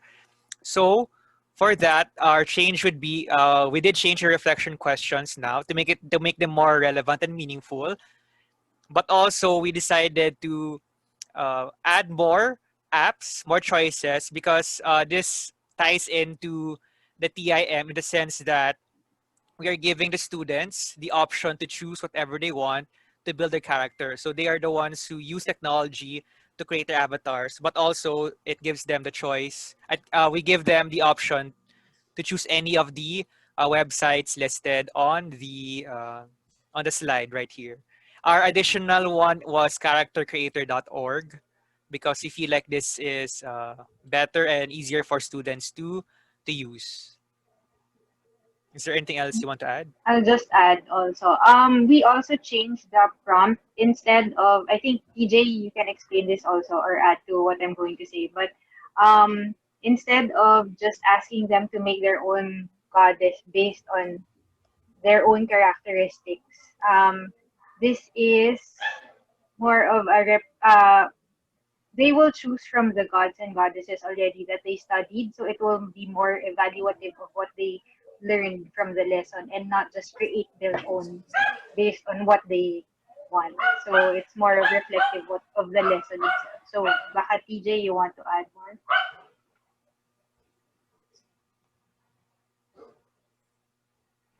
Or baka okay na yun? I think it's fine. So yes, Okay. we also considered really the TPAC framework. So not just technology, but also the way we're teaching myths and the content for this. And lastly, we took a look at the evaluation, their final product, which was before it's about them writing a short myth about their god or goddesses, and then sharing that in Google Classroom. But we felt like it could still be improved, and we decided to turn it into such a way that this myth can be in the form of a video storybook. Why? So that it could be published online and actually could be used to teach other individuals, other students, perhaps even lower school students of various partner communities. So they're not just doing this project for class to get a grade, but they're also doing this for others. The idea that they'll be able to teach others based on the myth, on the story, will make it more meaningful and authentic to them. And they can publish this through G sites or YouTube. So again, we're giving them the option to choose whatever they want to create this video storybook, but also how they will publish this online. And we can also ask them to have an evaluation form attached to these links so that whoever will watch these video storybooks, they'll be able to ask questions, comment on their work, etc. So given that, we feel like it's because when we looked at the module, we did not find any transformative activity yet. So I guess it's really, really up there. But maybe, just maybe, we can correct us if we're wrong. This is transformative for us, especially in the authentic, collaborative, and goal-directed portions. So yeah, anything else you want to add, group mates? Or that's all? Okay, and that's it. Those are the improvements that we want to add to the original lesson plan. Thank you. Wow. So, anyone in the class who would like to say anything to this group first? Any comments or that you would like to say to the group? Ma'am, I actually have a question also. Emil, who are the group members? Is that Seth, Mary Rose, TJ? TJ said Rosie Mary Rose, and Rosie, yeah. sorry, who's Harold. Harold. Yeah. Harold. Sorry, Harold. So we all did a particular slide po. And so my question is also to both of you po. Because again, in the examples that you gave us with the modules, the highest were in fusion. The highest was in fusion for the activities. And I was trying to figure out maybe there's a thin line between infusion and transformation. And I just want to know what is really a good example of an activity that has reached transformation. in the Okay. TIM. Okay. So we will So look at thank that. you. All right. That's a good question. Pero before answering your question, ito pa na mga comments muna. Mayroon ba? I just want to comment lang po na ang ganda po nung ang ganda po nung project kasi I think it can't just be used in Greek mythology or in just one subject, pero given the fact that the students are creating video storybook, I think pwede din siyang maging part ng ibang subject. Like it can be like a project combination ng pwedeng computer and then language and then another subject na have na pwedeng ma-assess yung objectives nung na pwedeng ilagay ng mga students dun sa storybook kasi ginawa namin to before sa grade schools and it's like a collaboration of a lot of subjects. So I think given the idea na online class and we don't want the students na naka-steady lang sila sa computer, we don't want to give them too many works. So pwedeng combination na yung project na to or like itong evaluation. Yan lang. Thank you, Miss Angela. That's a very good point. The integration of other subjects to make life relatively easier for students. Yes. Thank you for that. Okay. Anyone else? Sir Bong, you like to go ahead? I'll first answer Emil's question. Yun, infusion versus transformation. Is that the question? Difference, thin line? Yes, sir. The main difference kasi dyan, Emil, is that the moment the student really thinks, how else can I use YouTube in a different way for this one? Then that's where the transformation happens. Okay. Kasi pag infusion lang, the student, ma'am, gagamit ako ng YouTube to do this. If you go back to your previous slide, Emil, go back to your previous slide. There, yeah, stop. Infusion, yung slide. This is infusion, the next one. This is infusion. You give them the tool, then that's it.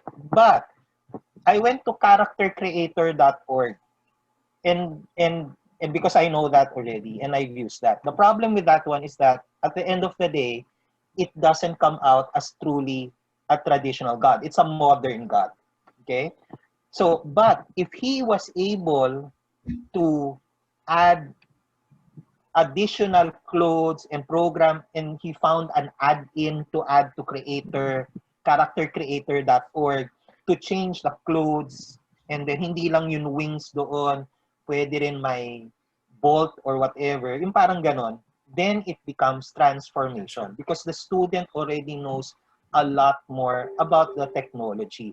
No. It's the same thing as Google. If you just tell them, use Google Docs or use any of the Google suite, then that's in a way infusion. But the moment the student says, ay, dun sa Google slide, pwede ako magdagdag ng plug-in and I can do this even more, then that's where the transformation happens because the student already knows the technology in itself.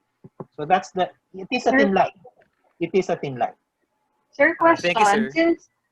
Sir, just to clarify, as our reflection, the new activity is to actually modernize the god and goddess avatar. Does that mean this one is already transformative? A transformation? Oh, no. You're modernizing the character. When I say if he was able to put in the character creator or tool an app or a plugin that will add more or modernize or what do you call this? Modernize the look and feel or combine modern and traditional, then it becomes transformative. It's the use of the tool to do more things. It's not your prompt which makes it transformative. Does that answer the question, Rosie? Yes, sir. Okay, sige. Thanks. Okay. Mayroon pa ba?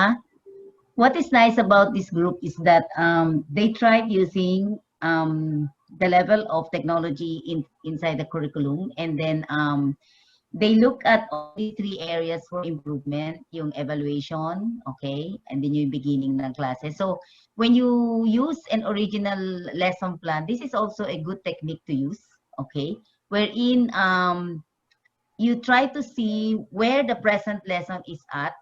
And then for this group, they decided to use the matrix. Okay? Kasi pwede naman dediretsuhin nyo lang, summer ba to, nagre-redefine ba to, etc. How do we go about changing it that way? It can also be used that way.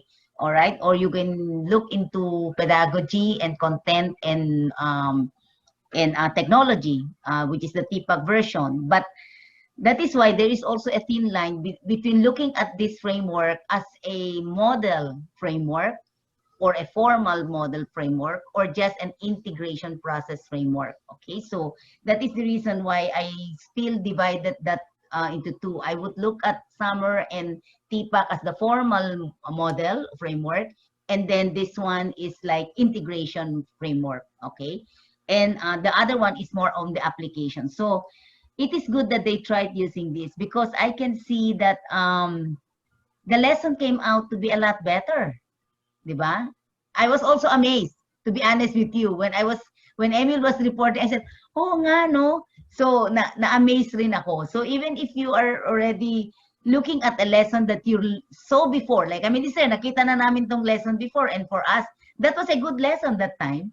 Wow, marami pa pala pwede gawin dito sa lesson na to at this time. Okay? So, that is the learning that I think we also all have to also consider when we look at technology, that it is not just the use of technology, you can enhance the technology further to make the students interested in the lesson, know how to go about it, learn how to learn, okay? And that is the most important thing at this time for online learning. Yung learn how to learn, okay? Yun ang dapat matuto ng mga bata, how to go about it. Okay, so maganda. Thank you. Congratulations to this group. Thank you very much, ma'am and sir. Super ganda. Okay, so yun. All right, next group. Group 2. Oh, sino to? Okay, Kin start. Kins. Ay, kami po ba, sir, yung group 2? Sige po. Teka lang po, mag-share lang po ako ng screen. Can you introduce your group? Okay. Yan. Kami po ang group 2. We don't have name. Yung aking mga kagrupo po ay si Father Robert, si Ma'am John, si Sir Manuel, at saka si Ma'am Angela. Ayan. Ayan po, nakikita nyo na po yung share screen.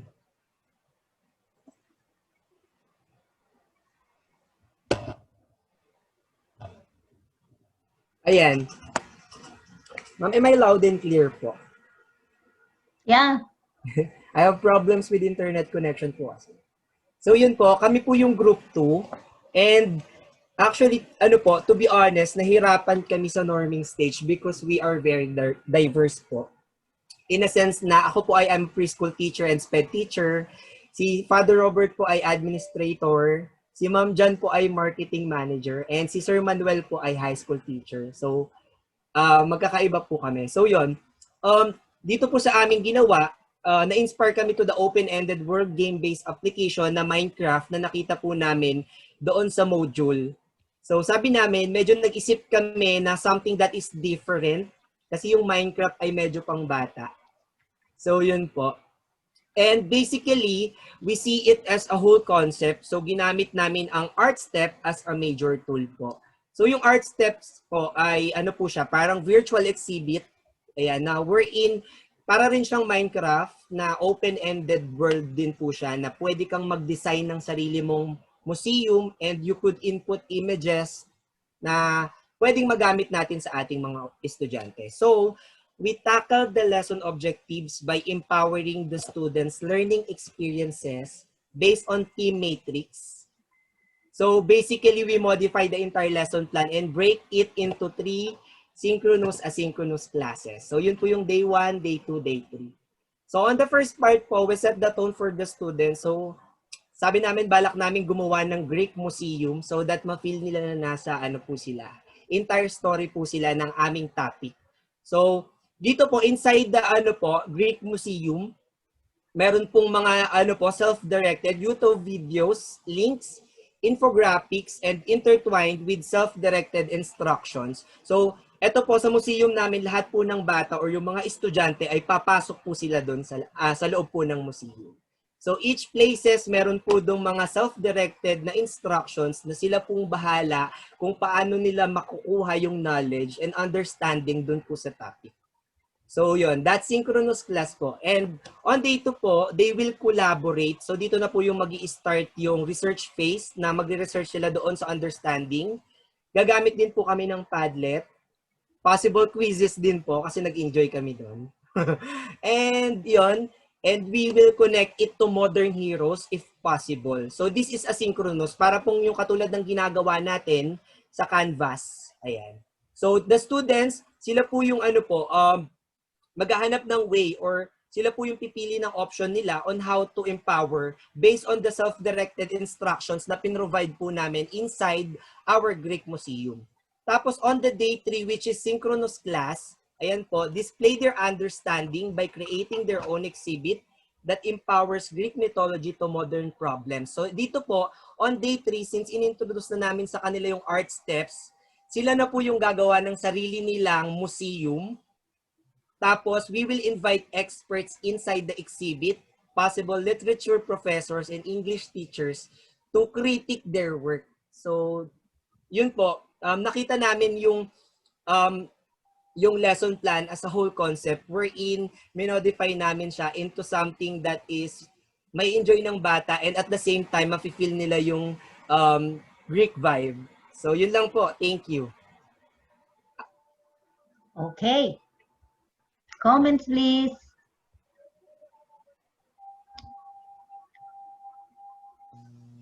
Sir, I love the idea po of making a virtual museum po. All right. Okay. Ako din po, ma'am. Gusto ko po yung virtual museum.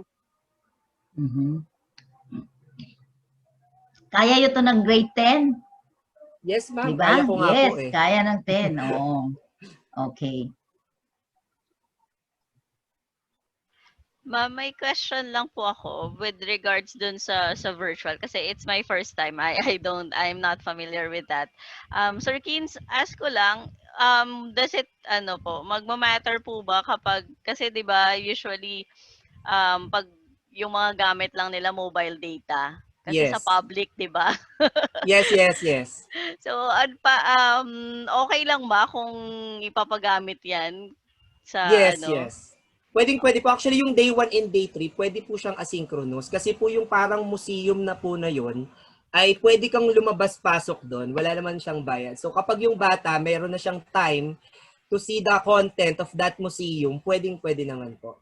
Kaso na po yun po din yung nakikita ko kasi ma'am in public school, yun din, yung gadget din talaga. So, mahirapan talaga sila. Pero, kung meron na silang available na gadget na pwede nilang magamit or tool, pwede naman po nilang puntahan yon in different time po. So, yun po. Thank you, sir.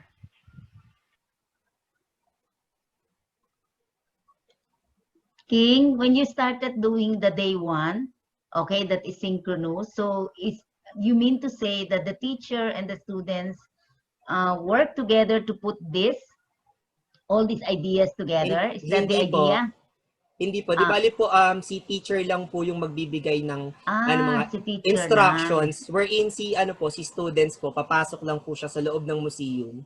So there are different instructions na sila po yung gagawa ng way nila para matutunan nila yung about Greek mythology. Actually, natatawa po ako dito kasi to be honest, wala po akong idea on how to teach high school students kasi po usually maliliit na bata. So ayun, sobrang naghalo lang yung mga isip namin on how are we going to create this one. All right. First of all, they really redo the whole way of doing teaching mythology. Okay, if you notice, the first 2 groups really followed the objectives. Okay, and also look into how it can be improved in terms of technology integration and the process of integrating it. Ito, ang process of integration and the whole idea of how to teach it was transformed. Tama ba ako? Yes, ma'am. Yeah, di ba? Ang question ko lang nito nga is when you started doing it, because they are grade 10 student, looking into the grade 10 student, do you think it is something that they can do na together with their teachers, they can put together the Greek museum that you are talking about? Yes, ma'am. Actually po, on the day 3 naman po, sila na po mismo yung gagawang museum eh. So, more likely po, on day 1... So, they will add to what the day 1. Di bali, Okay. Sa day 3 naman po kasi ma'am, parang ano po, gagawa po sila ng nila, entire museum or exhibit wherein si teacher naman po ay magbibigay lang ng pwede niyang magbibigay po ng insights or kung paano pa mai-empower to create their own exhibit. So, basically, on day 3 po, they will collaborate, the teacher and the students. So the content itself of the whole lesson plan is still in the day 1, okay? And the day 2 and 3. I mean, the whole content. Yes, ma'am. Diba? I figure out that you are not going to remove the content, but probably the way to help the students understand mythology would be different. Okay? Kasi ito para kang nasa loob ng that there is self-learning going on. At the same time, there is collaboration and analysis during the asynchronous that they will do. Siguro maganda rin to ilalabas sa day 3 nga, okay? Displaying of their understanding, okay? So that's how I understand the lesson. Tama ba ako? Okay? So yon. Yes, any other additional thoughts on this? From students, Sir Bong? Sorry, distracted ako, may pumasok na admin email. Okay. Hindi, when I heard about this, the one that came to my mind nga, just like yung kina Rosie kanina is maganda yung video aspect. So that's the creation part. This is another creation part, and it's another perspective na museum naman. When I thought about it, oo nga, we learn a lot through a museum. Not all students go to a museum in real life. Maybe you can make them go to a museum virtually also. So the experience is not just the virtual experience, which is the creation of a story YouTube, but really, let's go inside the museum, and that's the one that I liked over here. My question lang, I think it has already been answered, was that gaano kadali siya if it's Minecraft based, because this is a 3-day thing. Yun lang ang ko, and with all of the load of the students, baka yun lang yung magiging issue or concern. But knowing students, if they're really into interested, they're really good. And I think that's where, to answer the question of sino yung nagtanong kanina, Emil, I think it was Emil and Rosie, yung thin line between transformation and infusion. Infusion, yes. Kung because of this format, mas may chance silang mag-go to the transformation stage. Yeah. Because, uy, ang ganda nitong museum, ano pa pwede kong gawin? So that's where the transformation now starts coming in.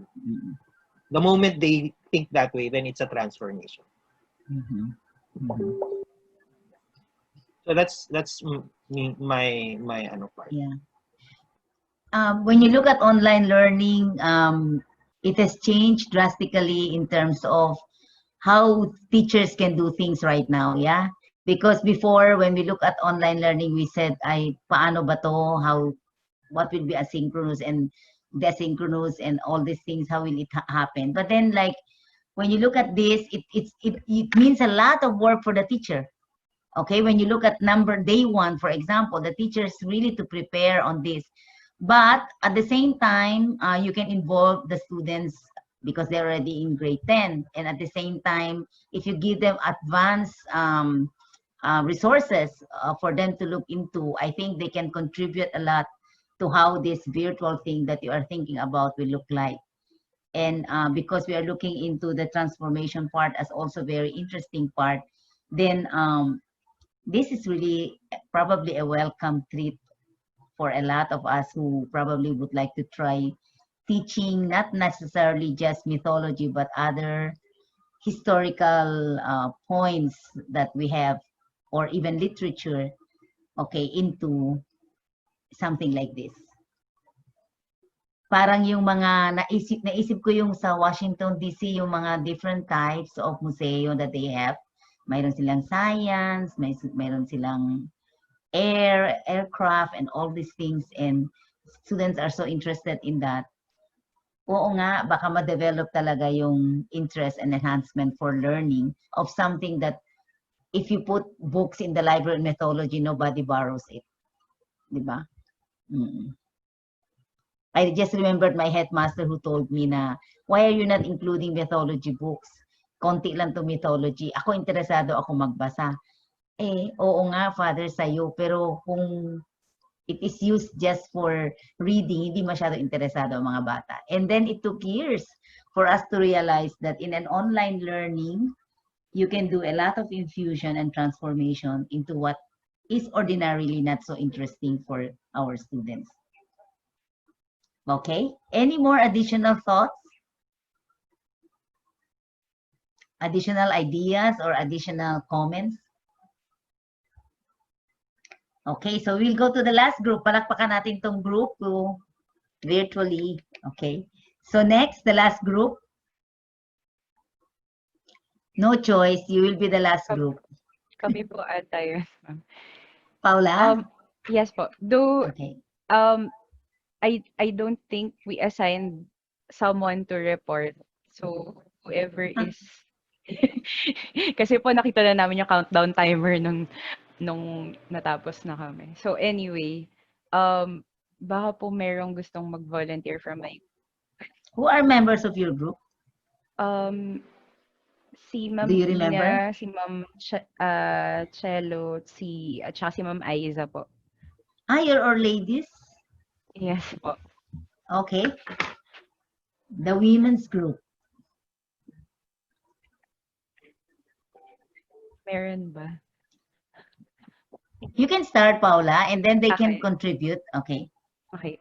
So, the idea po kasi, actually, nung una namin siyang ginagawa, Sir Bong entered our breakout room and then we asked him if we're doing the right thing. Kasi apparently none of us teach English, and I think that's a very huge factor in terms of really doing modifications on the lesson plan. And another thing is that most of us would rely on the technology that we are familiar with.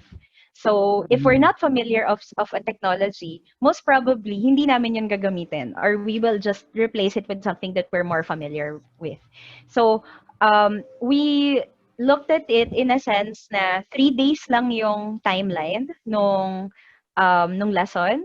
So, we had to remember that even when we have great ideas, we need to make sure that the timeline is intact, which is 3 days. So, we looked at each learning objectives. Nung una, ang ginawa namin, we are looking at each objective and we're trying to see how we can integrate technology. But yung sinuggest po ni Sir Bong sa amin is that why not just use one technology and then maybe just make sure na yung learning objectives mo is shown or is evident upon using the technology. So we thought of that, and we also looked at other possibilities na pwede pa naming ma-modify. So in this case, so for the first learning objective, we instead of using Kahoot, we used Mentimeter. I think this was suggested by Ma'am Cello. Ma'am Cello, do you want to mention why you suggested this instead of? Yes, ma'am.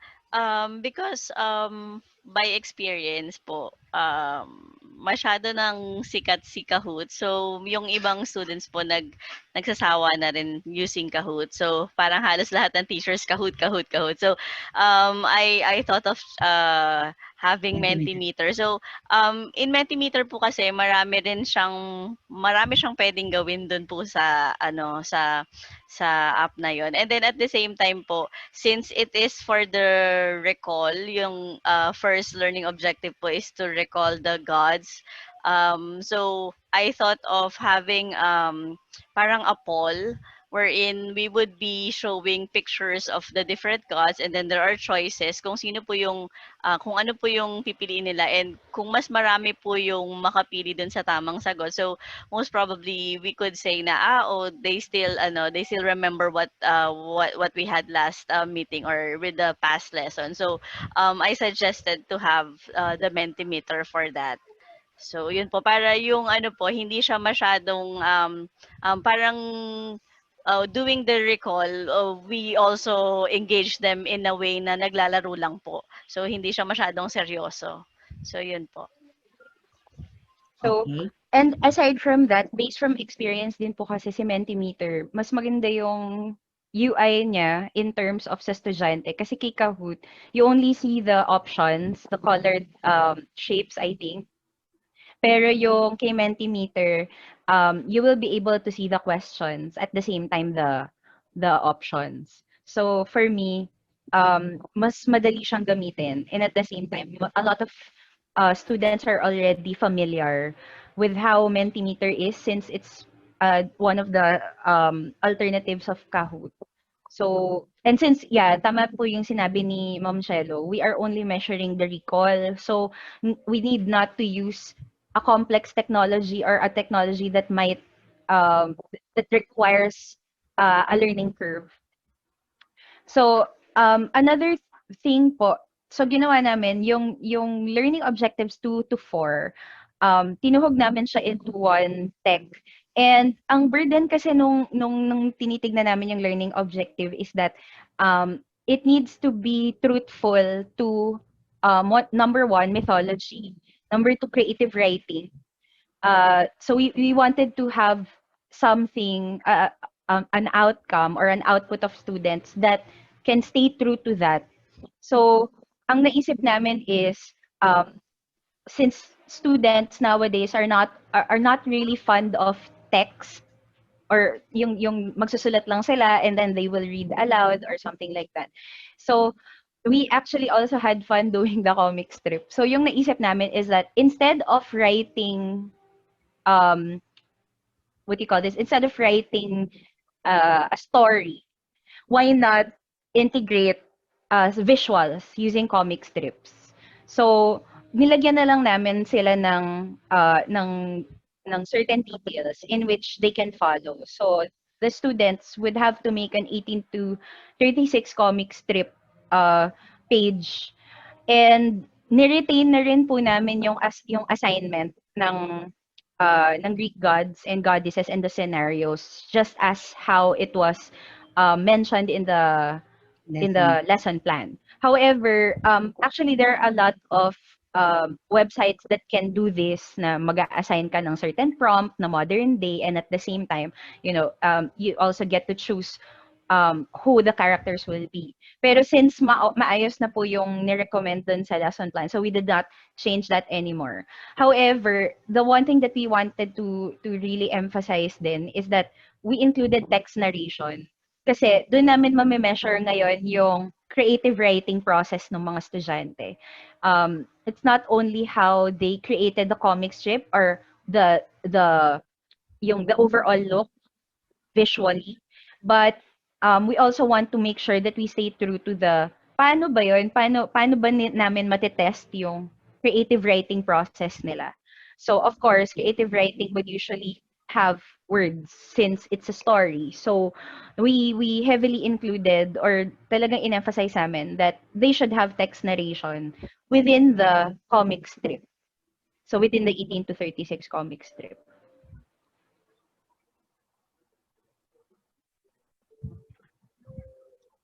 Okay. Are you done, Ms. Paula? Yes, pa. Okay. So the whole process of looking into the lesson was looking into the objectives, yeah? Yes, ma'am. Opo. Okay. So, because the objectives will dictate how they are going to conduct the lesson. Yes, All ma'am. right. Okay. So Comments, please.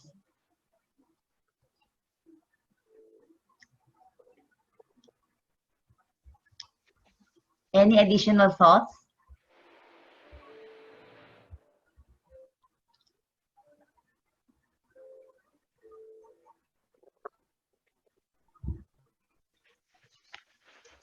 All right. So this group basically was looking into the objectives, as I mentioned earlier. And ito lang yung talagang tinarget nila to look and see how it can be improved. Because I think they believe that when you write the objectives, then what follows is how you are going to do things, okay, in the class. Kasi the objectives is supposed to tell us what is going to happen, okay, in the class. So they're very sure about what they want. They try to maintain it, and they also follow the same objectives of recall. They just use another application for that, and then they put the 2, 3, 4 together and emphasize the idea of creative writing.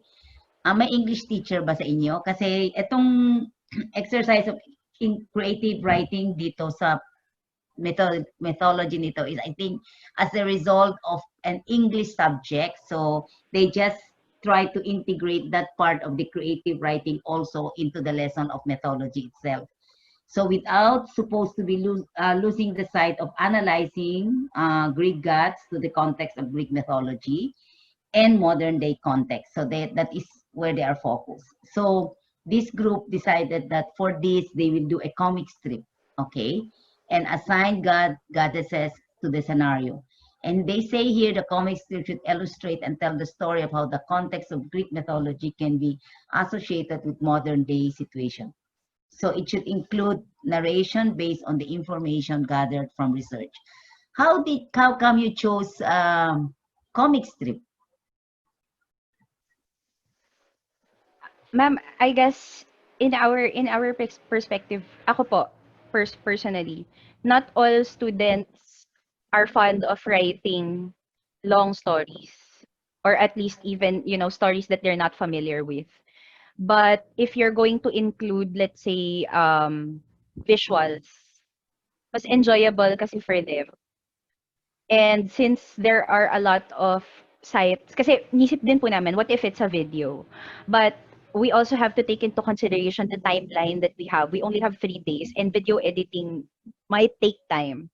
So, yun po yung isang kinonsider namin. And the easiest way is to use comic strips. Ang inisip, pwede din po actually, kasi yun din po yung isang nagiging problem ko in terms of my classes, the classes that I handle.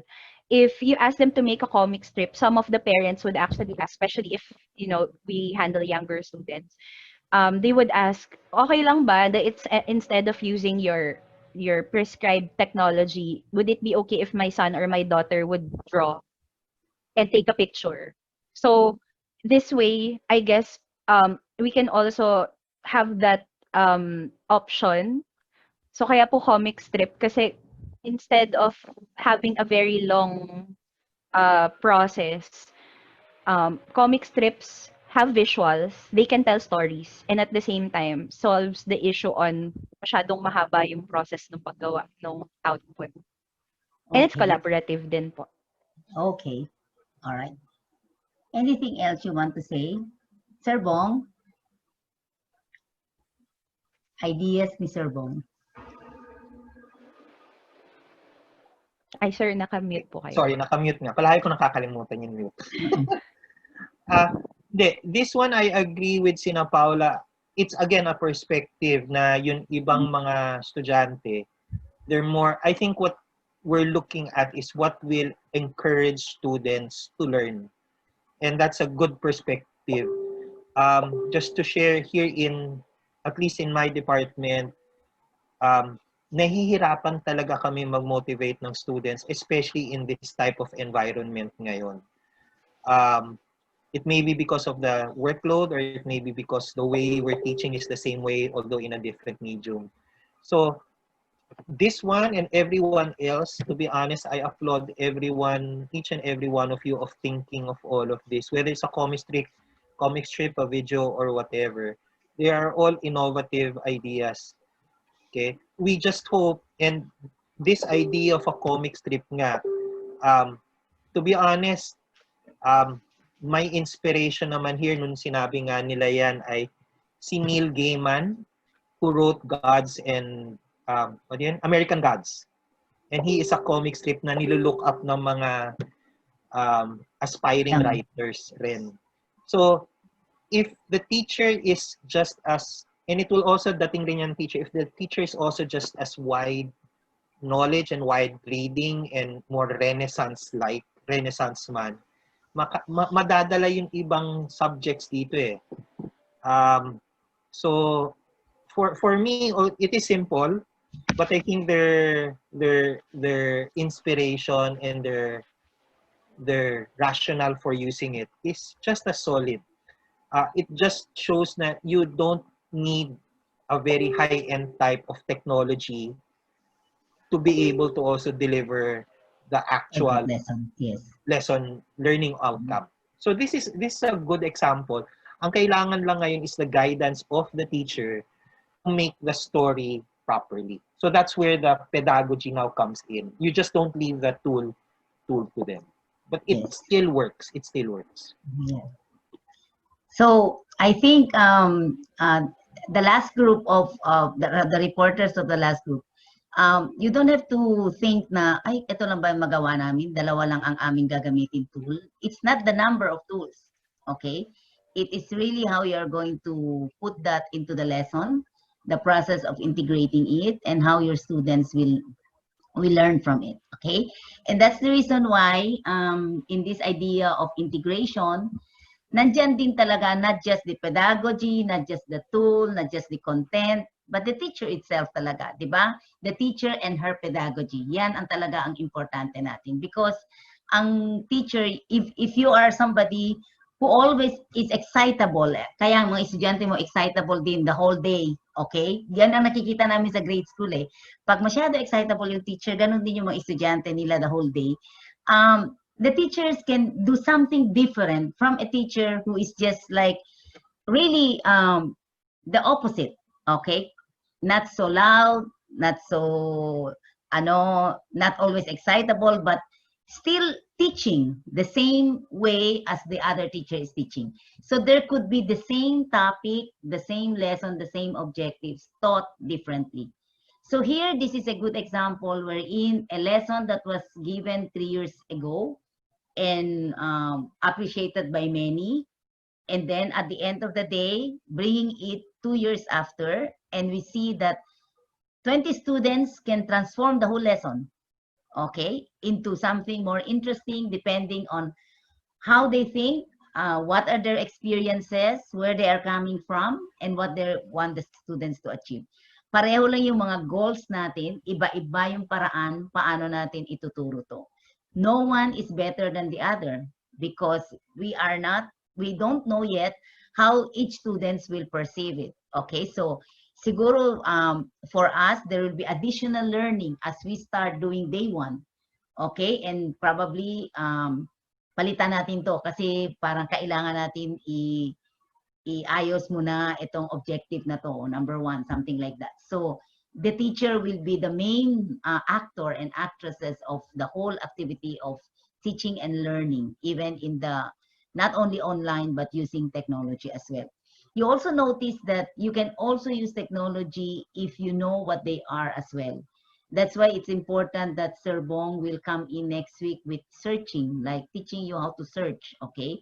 Because that will give additional information, additional knowledge for us in terms of how to go about searching for more applications, okay?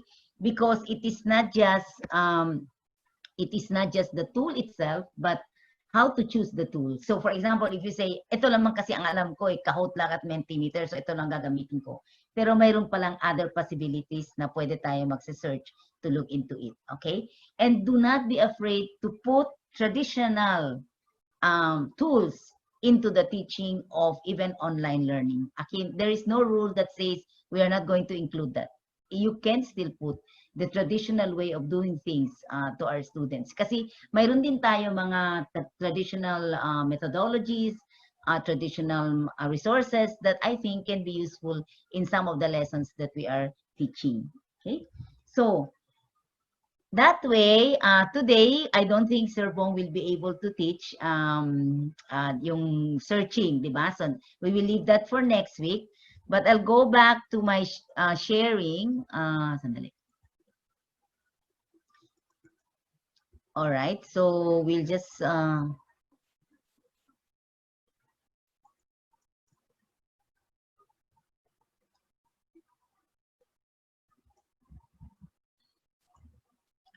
So therefore, mayroon din tayong konting requirements for a successful integration that we can look into, okay? Part of it is a shared vision in the school. Like when you do integration like this, now it's no problem because of online teaching, our administrators, teachers, middle supervisors, community, parents are all into it, okay? Parang bigla na lang. There was a big problem probably before March, before the pandemic, because the shared vision was not clear. Some administrators do not really encourage too much technology into the classroom. Some do not have the means to put it in the classroom. So after March, after the pandemic started, okay, we were into a closer shared vision. So a lot of us are into it. Even parents who are not very familiar about this, or teachers who are not really familiar into this, we automatically, or we transform into a shared vision that there is no way but all students must learn. So we still have students who are learning offline. I think we all know that. We have students who are learning with modules, okay? That's no problem. But at least for putting some more resources into integration into the lesson, need an agreement of a shared vision, like we all agree to this.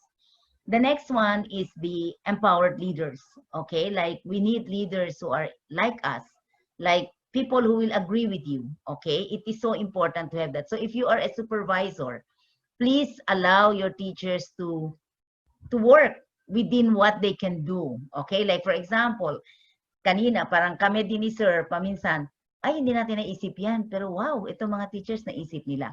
That's part of the whole leadership. Hindi ibig sabihin leader, boss ka lang.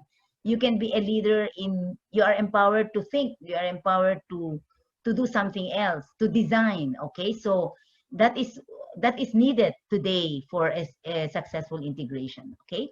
And then of course, ever since we think that implementation planning is of really important. Kailangan talaga natin magplano. You notice that asynchronous, dati it is teaching of teacher, and then ang drills ng mga estudyante, konti lang assignment. Today, baliktad. Ang dami nating assignment sa mga bata, ang dami nating asynchronous learning for them, learning on their own. And then, when we meet, we just summarize, we just put the most important thing together, we just want to hear and affirm that they are doing well, and so on and so forth. Nabaliktad. But still, we need more planning than ever to do asynchronous work, because sometimes it's just too much. Like this parent was saying, grade 1 lang estudyante ko, grabe naman tong assignment ng teacher. My apo was crying kasi parang sabi niya, wala na akong panahon, palagi na lang ako nakatutok dito. So planning is very important. What is it that we want to teach, and how are we going to teach it in a way wherein they can learn, at the same time, hindi sila na overburden, okay? Right now, we are all in a learning process, okay? Like even our class is in a learning process. You are our first class na totally synchronous and asynchronous kami. So that's why we always want to hear your feedbacks, like is it too much, is it too little, something that we can improve on, and so on and so forth. But we are happy that we are able to deliver, and hopefully we are able to deliver the lesson in such a way that you will learn it in the same way as if we are face-to-face, okay? Now, consistent at adequate funding. Ito, at least na-force ang ibang schools into putting some additional funding. Of course, we still have a lot of problems about adequate funding. Some teachers are not given allowances for Wi-Fi, for, you know, electricity and all these things while they are working from home. And nakakaawa din yung mga teachers because you will notice that we all need something. It's a little expensive to do online teaching as well, okay? But dapat consistent yan. So this is something that you can discuss with your school as part of a successful integration process of technology. And then, of course, equitable access, that we have, access to what we want to do, all right? And masking pa paano, nakikita natin na nakakaroon naman, but I just don't know to what extent, okay? And then, the curriculum framework. If we have to review our curriculum, we can look at it in the framework of online. Kaya lang ang iba hindi pa nagre-review kasi they are thinking that baka daw may chances pa mag face-to-face. Or okay, but a lot of schools are already saying that if we are going to come back to face-to-face, it's not probably 100% face-to-face. So in the next curriculum framework review that you are going to do, you 20 students must take an active part, okay, into how this curriculum should be put together, okay? Because that is going to drive the usage of this technology that we are in. Ang technology that we are in, given na nandito na. So wala na tayong choice. Ito na yon. So ang difference na lang is the curriculum equal to what we want to do? So right now, what we did, we just pick out yun na nga, we just try to put the more important, okay, lessons in our different levels. Like for example, some schools isa na lang ang synchronous, ang iba dalawang meetings lang, ang iba ang kanilang mga secondary subjects are only one meeting each. But then still it is related to curriculum map, it is related to the syllabus, it is related to the plantilla that you have in your school. So very soon the school will look into it, okay? And then of course we don't lose sight of student-centered learning, because after all, in this pandemic, it is how students learn and what they are learning.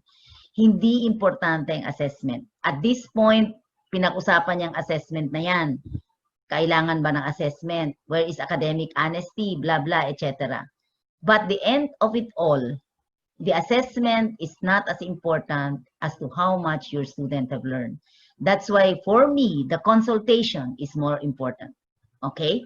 The consultation that you do with the students weekly about how much they have learned, where they need more materials for what they want to do in this particular topic, how the teachers can increase more their learning, what drills to give, what additional activities for some students is more important than just assessing everybody in the same way that we use during the face-to-face. Okay? Kasi sa totoo lang, ano naman ay sagot nila. Kaya nga, ang suggestion ko sa ibang schools is when you ask a question, you also ask the student, why did you answer that? Why was that your answer? Hindi pwede, okay, multiple choice or fill in the blanks and then one answer and everything that you answer is either correct or wrong. But what made you say so? And that is how we can also assess student learning today, okay, in this online thing. And then, of course, we would like to engage communities. And we can see that nag-engage naman yung mga communities, ang dami na yung mga agencies, ang dami na yung mga institutions who are trying to help the school. Not just the public school, but also the private schools as well. So this sums up what are some requirements that we need for a successful integration. And if you feel that the integration is your school is not working, let us say 50% or 75% or 100%, see where is the concern, where is the problem, and try to talk with your either immediate supervisor or the school head into the possibility of looking into these items for successful integration. Because in this endeavor that we are doing right now, nobody is doing it perfectly well, but everybody is there to learn how to do it better. Okay? So, there is a challenge for all of us. Okay? Hindi pwede wala tayong challenge dito kasi Ang challenge natin is we are really going to consider our situation. Okay? It is important to look at. We don't belong to one box. We don't belong to one situation only. We come from different situations. Okay? Even Ateneo has about 8 schools in the whole Philippines. I don't think we are one school in terms of the way we do things. If I listen to how Ateneo de Zamboanga is doing it, it's quite different from Ateneo de Davao. It's quite different from Ateneo de Manila, okay? They did not say, because you come from Manila, sundin namin kayo. No, they did it their own way as well, looking into their situation. If you have a chance and go back to look at Radyo Katipunan sometime in May, okay, or even early June, there was a forum wherein Father Nono conducted with Jesuit schools in terms of how they do things and how they prepare for this. And it was very interesting to note how Ateneo de Zamboanga put together their modality and how they are going to do it. Looking na ang kanilang mga estudyante will come from different faraway places. Okay, and then it's a culturally different place, okay, and how they put it, very interesting. So we are going to consider the situation you are in, okay, and that's why no two people will probably do it in the same way. And what we are saying here is we don't just browse, click, chat, and game, okay, we invent, we design, we create, we build, and we share. Okay, so all of us are trying to do this in our own unique ways, okay, and our unique situation. Successful technology integration does not have a single blueprint. Please remember that, okay? No single blueprint.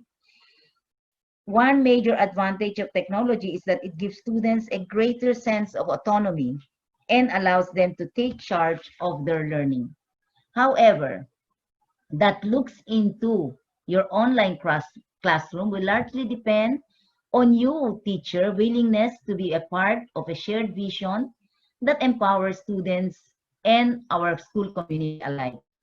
It will also depend greatly on your school's ability to offer full access to students, to commit to a thoughtful technology and integration plan, and to develop a curriculum that is student-centered and engages the whole community. Okay, that is the challenge that is placed for us in this online integration. Okay, so with that, mayroon ba kayong tanong? Clarification? Or you can put your clarification for next week, okay, because it's already almost 1 o'clock. So you can put your clarification for next week if you want to.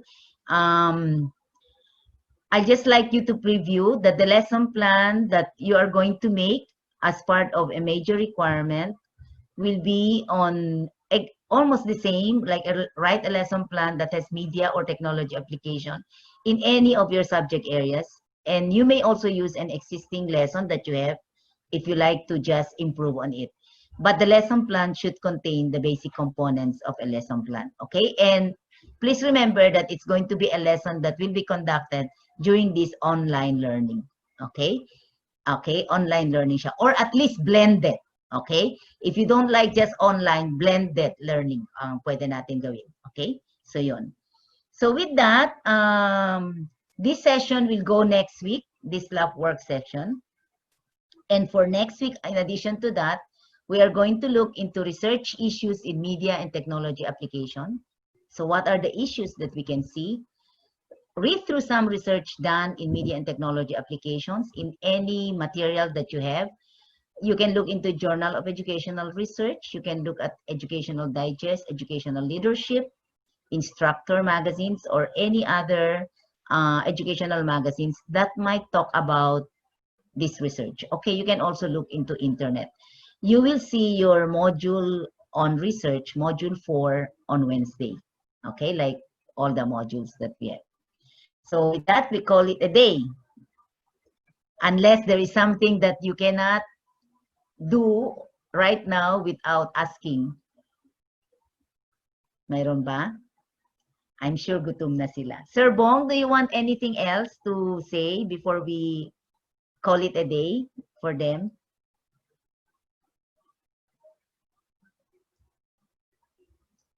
Sana si Sir Bong. Ay, sorry. Okay. Nakalimutan ko na naman mag-unmute. Ako, wala na. Thank you very much. Okay, so I hope today's session was fruitful for everybody. All right, I hope we all enjoyed our session. I truly enjoyed your sharing and your reporting. Okay, we also learned from you, not only you learning from us. So thank you very much. And if there is any pressing concern, you know where to reach us. Okay. So thank you po. good noon and have a happy lunch. Yes, Happy muito lunch din obrigado. po. Boa tarde. Thank you. Okay, Bye-bye. salamat. Thank you po. Bye-bye po. Salamat. Thank you po. Obrigado, Bye-bye. Barbara. Happy Happy Teacher's lunch. Day. Happy Teacher's Day. Tuesday. Happy Teacher's